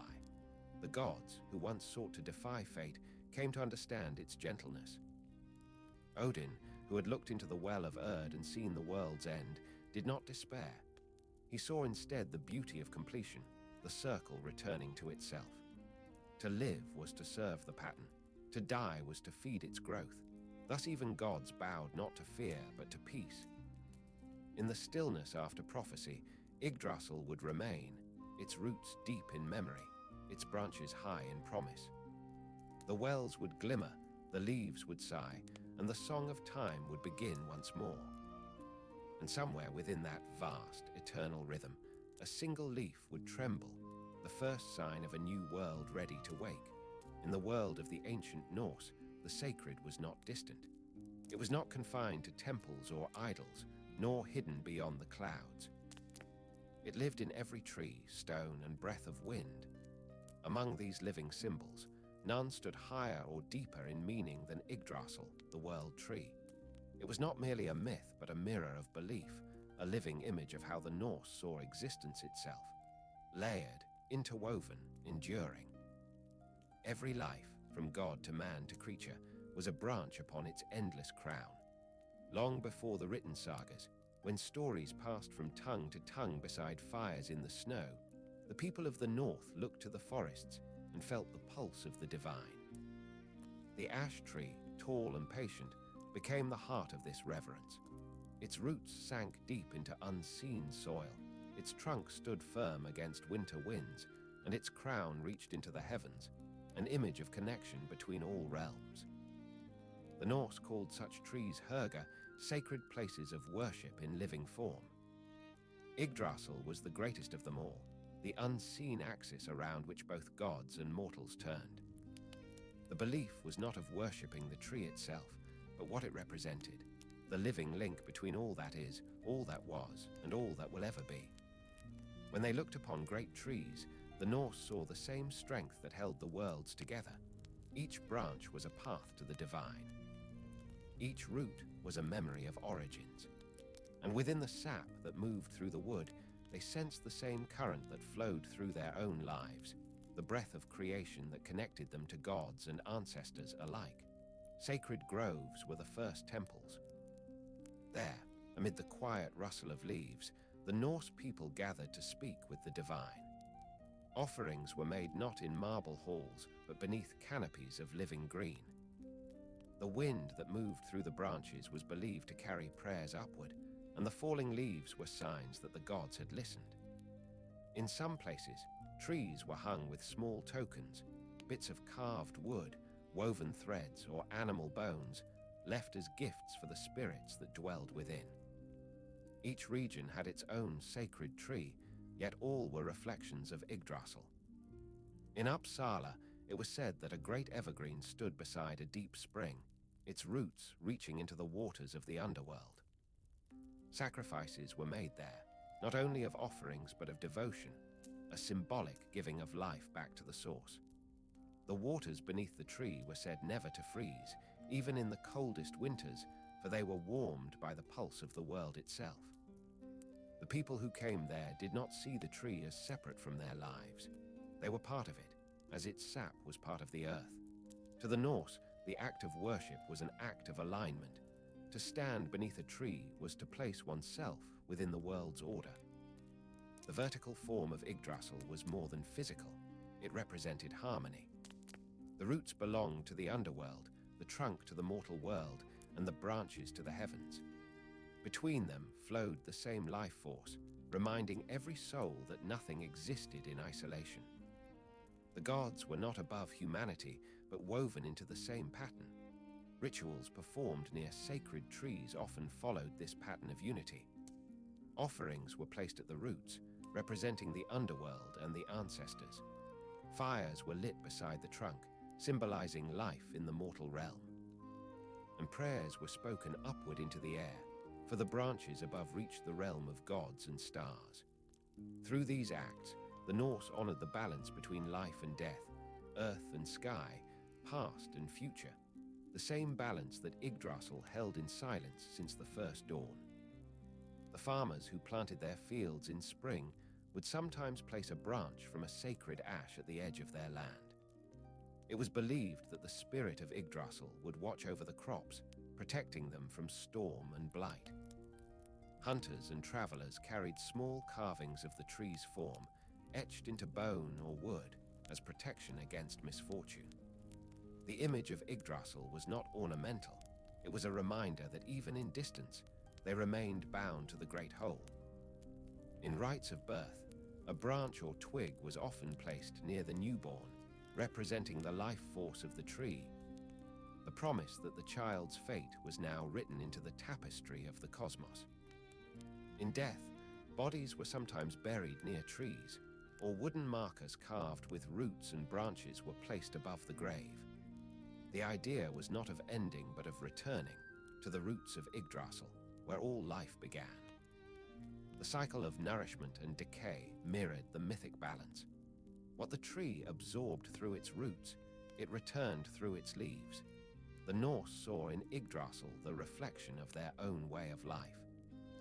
Just as the tree endured through storm and frost, so too did they endure through hardship and season. They believed that to live in harmony with the tree's rhythm was to live rightly, to honor one's ancestors, to face fate without fear, and to give back to the earth that sustained them. The stories of gods and giants, of Ragnarok and rebirth, were not distant legends but echoes of this same truth.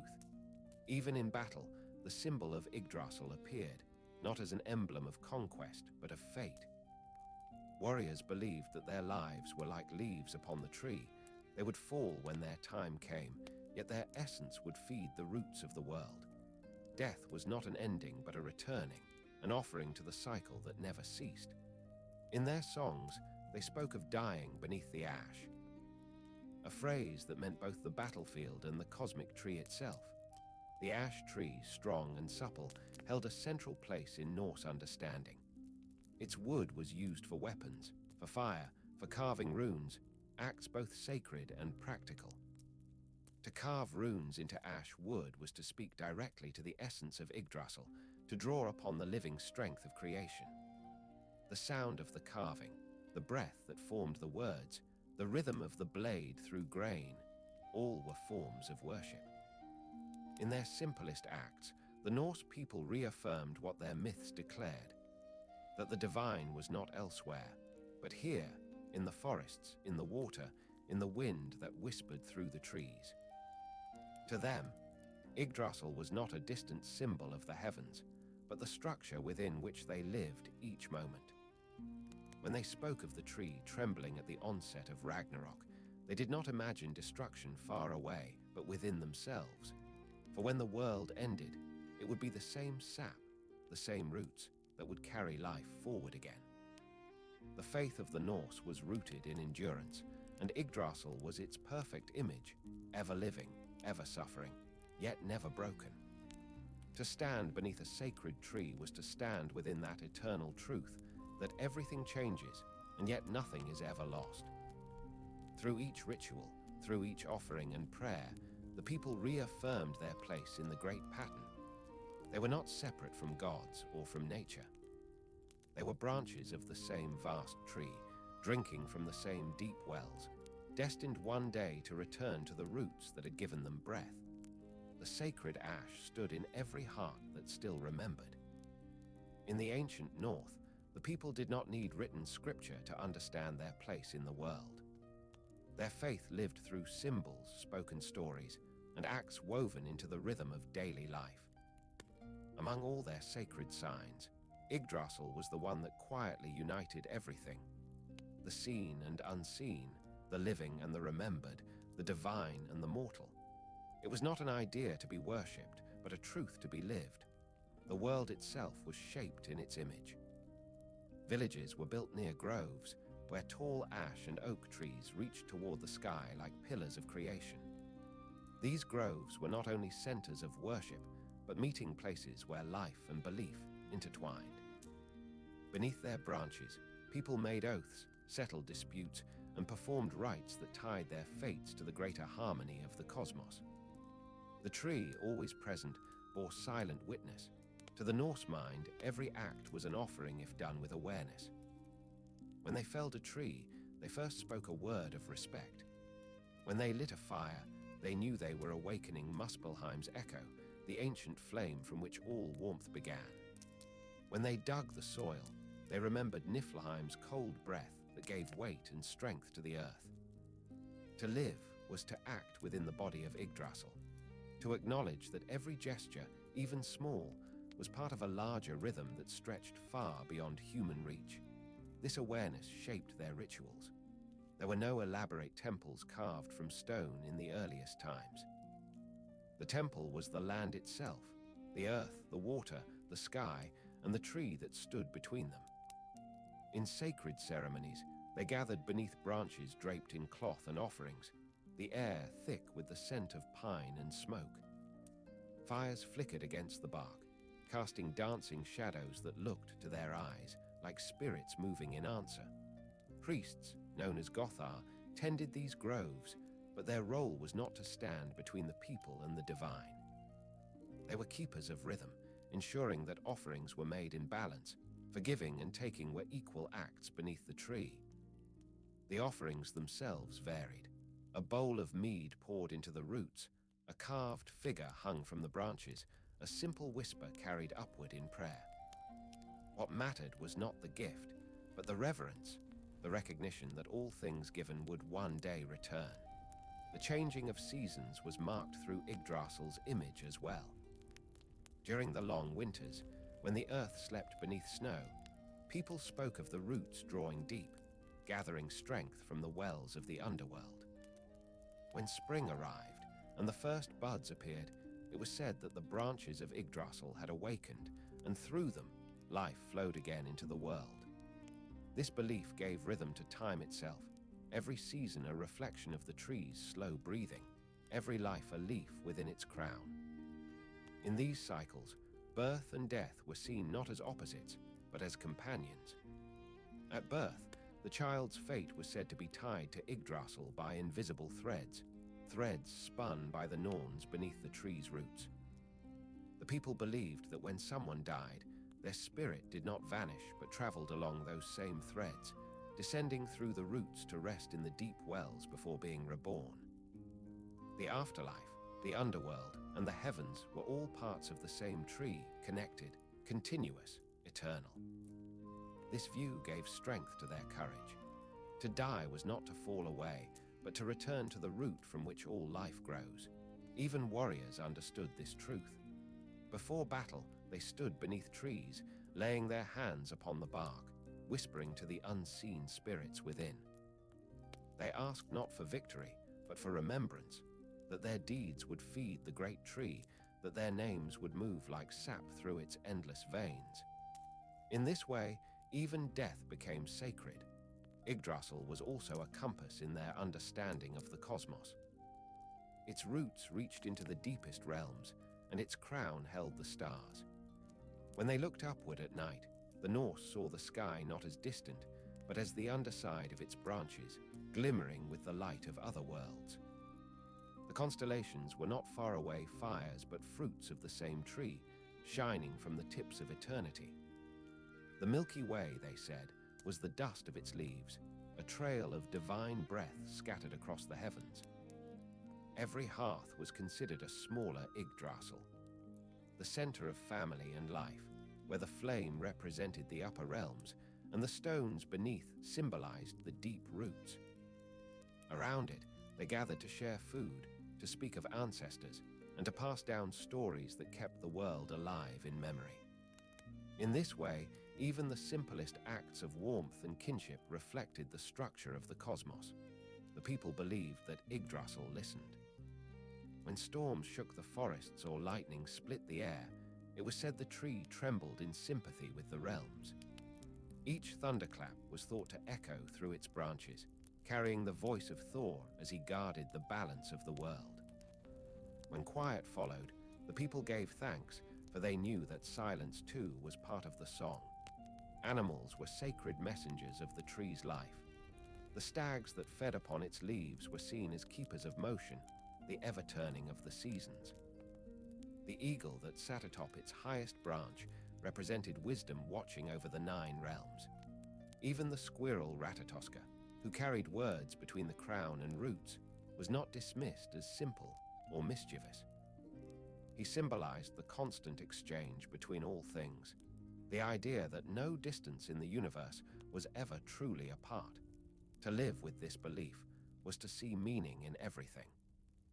A fallen leaf, a gust of wind, a crack of thunder, all were reminders that the world was alive, that time was a conversation between the seen and unseen. To walk through a forest was to walk through a sacred hall. To touch a tree was to touch eternity. The rituals surrounding Yggdrasil were not grand, but deeply human. During feasts, people poured the first drink of mead upon the ground in thanks. When someone embarked on a journey, they touched the nearest tree for safe passage. When they built homes, a branch from a living tree was placed in the roof's frame, ensuring the household would share in the strength of the world tree itself. Even in their boats, carved dragons and serpents upon the prow mirrored the creatures of Yggdrasil, reminders that every voyage crossed not only seas but realms of meaning. In time, as kingdoms rose and belief shifted, many sacred groves fell silent. The old ways faded beneath new faiths and changing tongues. Yet Yggdrasil endured, not as an idol of worship, but as an idea that could never truly vanish. The tree lived on in story and song, in carvings on stone and runic markings on wood. Its image appeared in jewelry, in poetry, in memory. The people may have changed their prayers, but they never forgot the shape of the world that had once held them. Even now, in forests that stand untouched by time, the same feeling lingers, that to be among trees is to stand within something greater than oneself. The hush of the air, the rhythm of branches moving in wind, the faint scent of earth and growth, all of it carries the echo of that ancient truth. Yggdrasil is no longer seen by the eyes, but it remains felt by the heart. For the Norse, faith was never about control, it was about belonging. Yggdrasil taught them that every soul, every star, and every grain of soil is bound together by the same breath. That to live well was to live in balance, that even in endings there is renewal. The rituals may have faded, but the reverence remains. Wherever roots take hold and branches reach upward, the spirit of the world tree still whispers. And in that whisper, one can still hear the voice of the old world, patient, eternal, alive. Yggdrasil never truly belonged only to the Norse. Though born from the cold mists of their northern faith, the image of the great tree, vast, eternal, connecting heaven, earth, and underworld, reached beyond their shores, outliving the gods who once leaned upon its roots. It became more than myth. It became memory. And through that memory, it became one of humanity's oldest symbols of hope. When the sagas faded and the temples turned to stone and silence, Yggdrasil endured in ways few symbols could.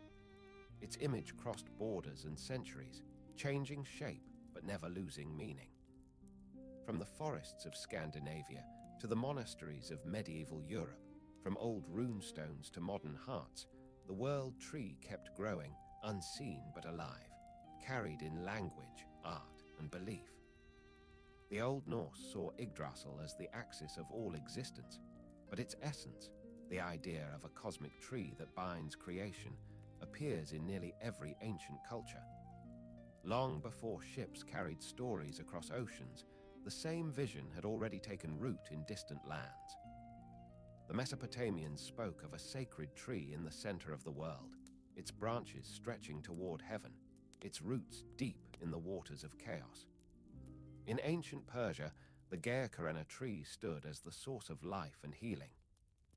In India, the banyan tree was called the Ashvatha, its roots inverted, hanging from the heavens themselves. The Norse, too, carried their own version of that eternal truth, that life is not separate but one, a single organism whose branches are the worlds and whose sap is the breath of creation. The world tree was not only a myth about gods, it was a way of seeing everything. To the skalds who sang its story, Yggdrasil was a reminder that every choice and every life, no matter how small, rippled through all realms. What happened in one world touched all the others. After the age of the sagas, As the old religion faded beneath the arrival of Christianity, Yggdrasil found new meanings. Some saw in it the shadow of the tree of knowledge and the tree of life from the Garden of Eden. The northern storytellers who came to convert the Norse often drew parallels between them, the sacred ash that bound the worlds and the tree that bore divine wisdom. But while the names changed, the image endured, the idea of a living connection between God, earth, and man. In medieval manuscripts, monks who copied older tales sometimes drew the world as a tree, its crown holding stars, its roots entwined with serpents. They did not name it Yggdrasil, but its form was unmistakable. The Norse imagination had quietly fused with Christian cosmology, shaping art and thought alike. For even when one faith replaces another, symbols that speak of life's mystery rarely vanish. They simply grow new leaves. Through the centuries, the image of the world tree found its way into poetry, carvings, and legend. The Icelandic poets of later ages still spoke of Aska Yggdrasils, the ash of the gallows horse, long after the old gods were gone. In runes, stones, and tapestries, its branches still curled through patterns of stars and beasts. Even Viking burial mounds sometimes bore carvings that hinted at its presence, roots, serpents, and branches all entwined, guiding the dead back into the cycle of life. In these echoes, Yggdrasil became more than a symbol of faith. It became a symbol of survival. It carried the idea that even when worlds fall, something remains standing. The world tree trembles in the prophecies of Ragnarok, yet it does not die. Its leaves may burn, its bark may split, but from its roots, life always begins anew. For the Norse, this was the heart of their belief, that even in destruction there is renewal, even in ending there is return. That truth proved too powerful to vanish with time. As centuries passed, Yggdrasil's name grew quieter, but its shape appeared again and again, in medieval art, in family crests, in mythic retellings of the world's beginning. In each version, the same essence returned, life as connection, creation as growth. The tree's crown reached toward light and air, its roots sank into shadow and memory, and humanity lived between them, held by both. Artists and philosophers alike found meaning in that image. To some, Yggdrasil became a symbol of knowledge, its branches like ideas reaching outward, its roots the deep, unseen truths of existence. To others, it became a symbol of endurance, a reminder that strength lies not in force but in connection. The tree survives storms not because it resists them, but because it bends, its roots holding firm in unity with the soil beneath. The poets of the Romantic Age rediscovered the myths of the North, and with them, Yggdrasil rose again into light. They saw in it a metaphor for humanity's bond with nature, a living reminder that civilization had grown from the earth it once revered. Painters in the 19th century began to depict the great ash as a vast, glowing pillar of light, with worlds orbiting its branches, the cosmos not as mechanism, but as organism. The tree had outlasted the gods, yet it still gave them meaning. In modern times, Yggdrasil continues to appear in ways both sacred and imaginative. Writers and creators draw upon its image to speak of unity, connection, and rebirth. In literature, it becomes the symbol of knowledge and memory, the archive of everything that ever was. In science fiction and fantasy, it stands as a bridge between worlds, echoing its ancient role as the cosmic axis. And in spirituality, it lives on as the tree of life, the pattern of existence itself, ever-reaching, ever-rooted. Its meaning changes with each age, yet the heart of it remains the same. To see Yggdrasil is to remember that nothing exists alone, that every breath, every life, every action is part of something larger. The tree's branches may stretch across myth and time, but its roots are always here, beneath the ground we walk. It connects sky to soil, God to man, thought to memory. It is both the world and the way through it. Even those who do not know its name still feel its truth. When we stand beneath a tree and feel the hush of the world, when we look at the veins of a leaf and see the same branching patterns as rivers and roots and lightning, we are seeing Yggdrasil's reflection. It is the map of everything, visible and invisible, past and present, life and afterlife. The Norse believed that one day, when Ragnarok comes, Yggdrasil will tremble as the worlds fall apart. But even in that destruction, two humans will hide within its branches, Lif and Lifthrasir, and from them, a new world will begin. That ending and that beginning are the same truth the tree has always held, that life continues, that nothing truly ends, only transforms. And so Yggdrasil still stands, not in a single place, but everywhere life takes root. It stands in forests and in the human heart. It grows in art, in myth, in the quiet acts of care that keep the world alive. Its branches are our stories. Its roots are our ancestors. Its trunk is the shared breath between all things. The gods may have faded, but the tree remains. And perhaps that is how it was always meant to be, not as a relic of an old world, but as the enduring symbol of what every world must remember, that we are all connected, and through that connection, we endure. Even after the gods of Asgard had faded into story and song, Yggdrasil continued to breathe within the imagination of humankind. It transcended the faith that birthed it, finding new forms in every age that followed. What once stood as a sacred ash in the minds of ancient skalds became an eternal metaphor. The quiet promise that life, in all its endless complexity, is held together by unseen roots. Through centuries of change, the image of the world tree never vanished. It lingered in language and memory, carried like pollen across cultures and time. In old Norse lands, it was whispered in lullabies, carved into doorposts, and woven into folk tales that blurred the line between superstition and philosophy. To the farmer who watched spring thaw the earth, to the sailor who saw the northern lights arch like branches across the sky, Yggdrasil remained a symbol of reassurance, that the world still followed its ancient order, even when gods were silent. When Christianity became the heart of Europe, many of its followers, descended from those who once worshipped beneath sacred trees, found it impossible to let go of the image. Churches were often built near or over groves once used for pagan rites. Some of the earliest crucifixes in Scandinavia were carved from the same woods once considered sacred. In these quiet transitions, the world tree lived on, not as a rival to the new faith, but as a bridge between old understanding and new revelation.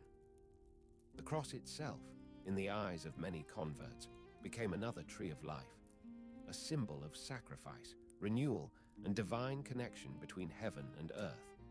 Artists and poets of later centuries carried Yggdrasil's spirit forward in subtler ways. In the sagas written long after the age of the Vikings, the tree became a vessel of memory, a reminder of the old world's wisdom that refused to be erased. Poets compared the human soul to a branch reaching toward light. Painters filled their canvases with forests that glowed like living cathedrals, the trunks arching like columns that supported the sky. They may not have spoken the name Yggdrasil aloud, but its shadow lay in every line. In time, scholars began to see that this symbol of a tree holding the universe together was not unique to the Norse alone.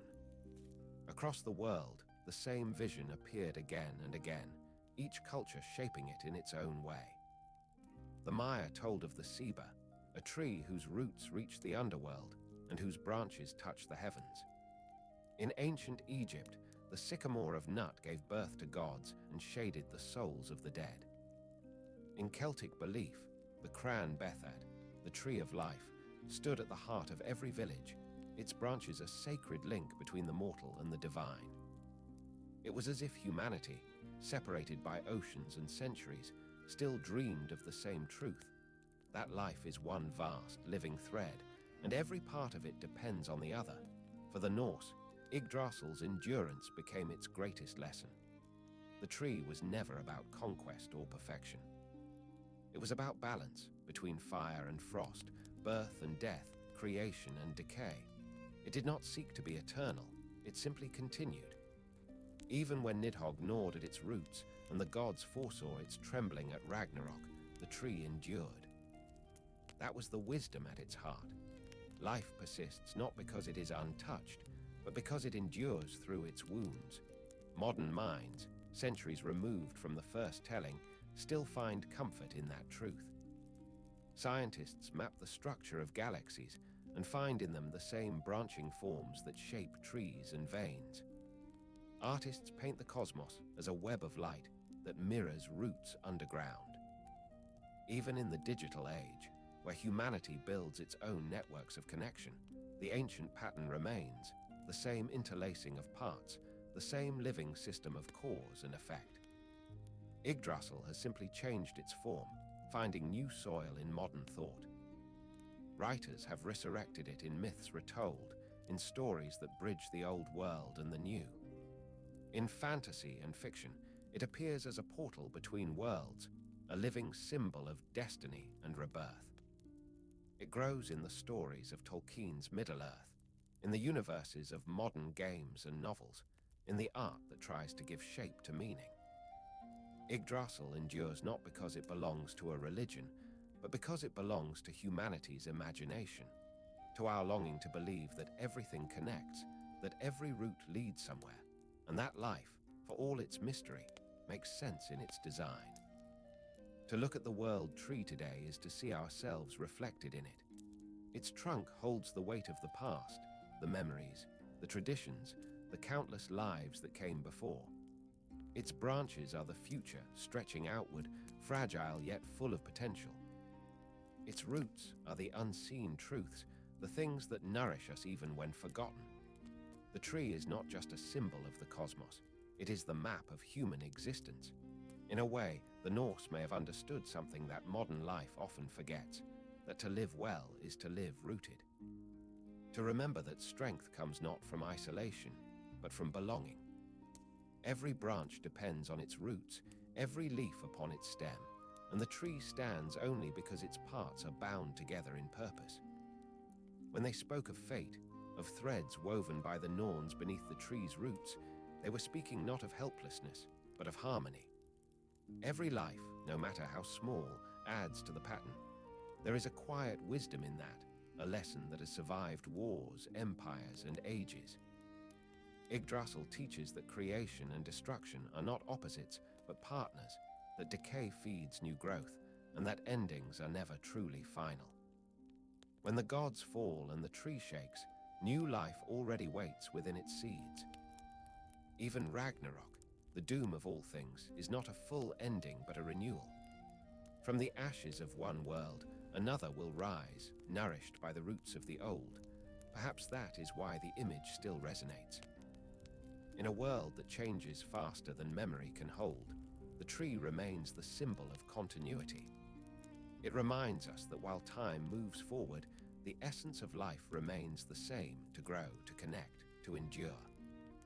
When we plant trees, when we pause to breathe under their shade, we repeat rituals older than history itself.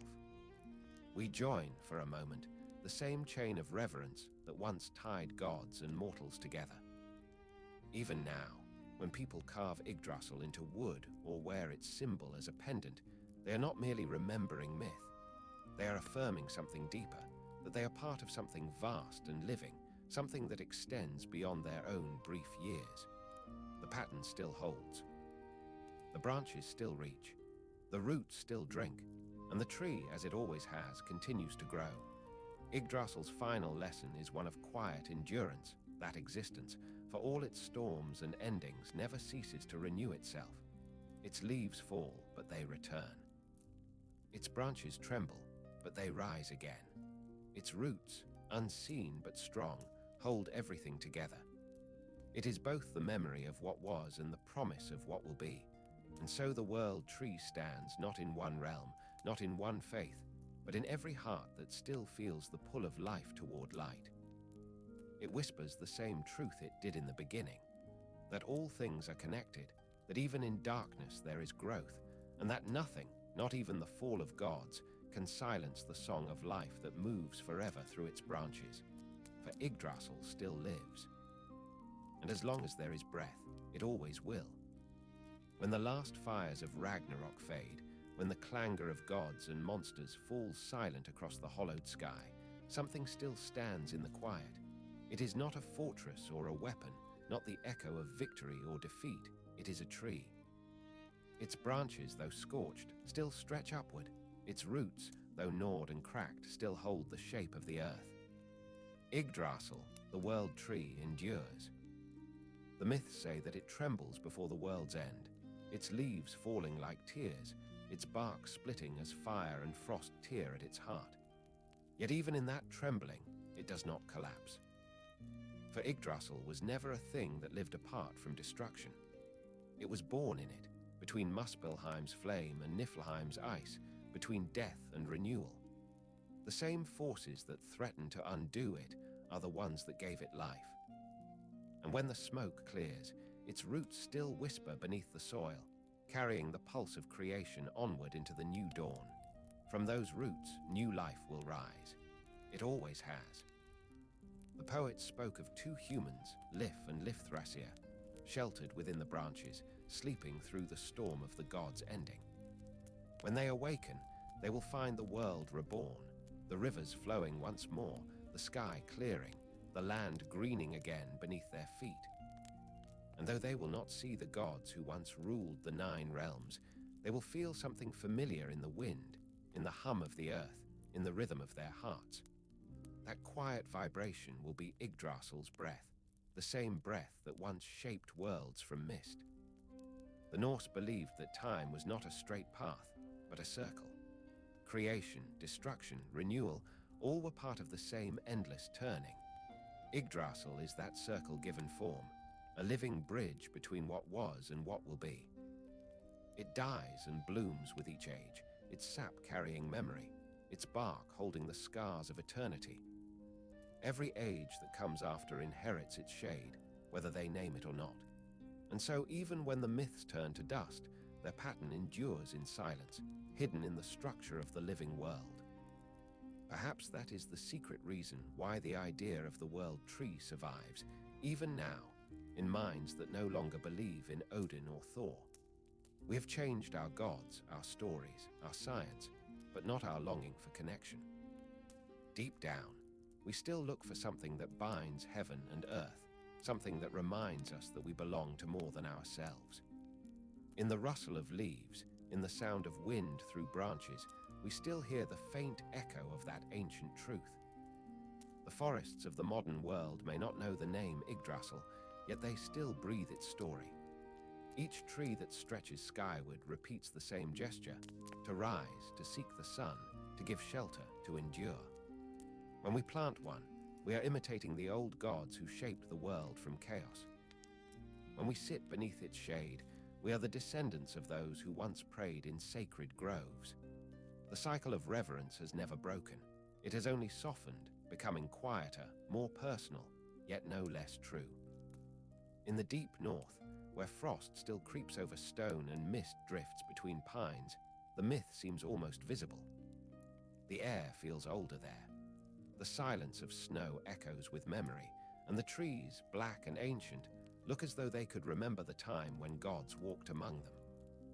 Travelers who pass through such woods sometimes speak of a feeling, not fear, not awe, but recognition. As if some old part of the world, long forgotten, still watches through the bark and roots. That feeling is the last gift of Yggdrasil, the awareness that life continues through all things, seen and unseen. Its roots are in the ground, yes, but also in memory, in thought, in story. Every tale told around firelight, every name whispered to the wind, every small act of kindness or courage, all are threads that keep the great pattern alive. The world tree does not need worshippers. It needs only the continuation of life, and that humanity provides without fail. Even science, in its language of energy and matter, unknowingly repeats the old myth. It tells us that nothing is lost, only transformed. That death feeds life, that stars die to give birth to new suns, that the universe expands and contracts in an endless rhythm. The Norse once sang that Yggdrasil's roots drank from the wells of fate and wisdom. We now say that existence draws from the same well of renewal. The words are different, but the truth is the same. All things are connected, all things return. To the poets of the sagas, Yggdrasil was both map and mystery. To us, it remains both memory and mirror. We see its pattern in the branching of rivers, the structure of lungs, the shape of lightning. We see it in the way families, nations, and histories grow, roots deepening, branches diverging, all still part of one living design. To live with awareness of it is to live in rhythm with the world, to understand that even the smallest action ripples through the great tree, feeding its endless life. And perhaps that is why, even as the centuries roll forward, Yggdrasil's story never fades. It is not merely a tale of gods and monsters, but a philosophy, one that whispers through every age that has ever risen or fallen. It reminds us that life is not conquest but connection, not permanence but persistence. That even when branches fall and roots decay, the pattern remains, and the song continues. When night falls and the wind moves through the trees, it is easy to imagine that the sound we hear is more than mere air. It is the voice of the world tree itself, patient, endless, carrying the hum of creation that began before time and will outlast it. The old gods are gone, but their echoes still dwell in that sound.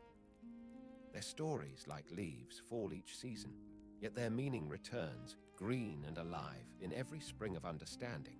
And so Yggdrasil endures, not as wood and bark, but as symbol and truth. It stands wherever life grows, wherever minds seek meaning, wherever hearts find peace in belonging. It is the breath between heartbeats, the silence between stars, the thread that ties every being to the next. It is the memory of what once was, and the promise of what will always be. The Norse called it the axis of the worlds, the pillar of being itself. But perhaps it is simpler than that. Perhaps Yggdrasil is only the awareness that everything, from gods to leaves to dreams, is part of one eternal pattern. And as long as life continues to reach for light, the world tree stands, unseen, unending, unbroken. Beneath its branches, all stories find their rest. And in its roots, all beginnings sleep. Before sky learned its height and roots their depth, a single tree began to dream. Its branches touched the heavens, its roots drank the dark, and between them, all things learned to breathe.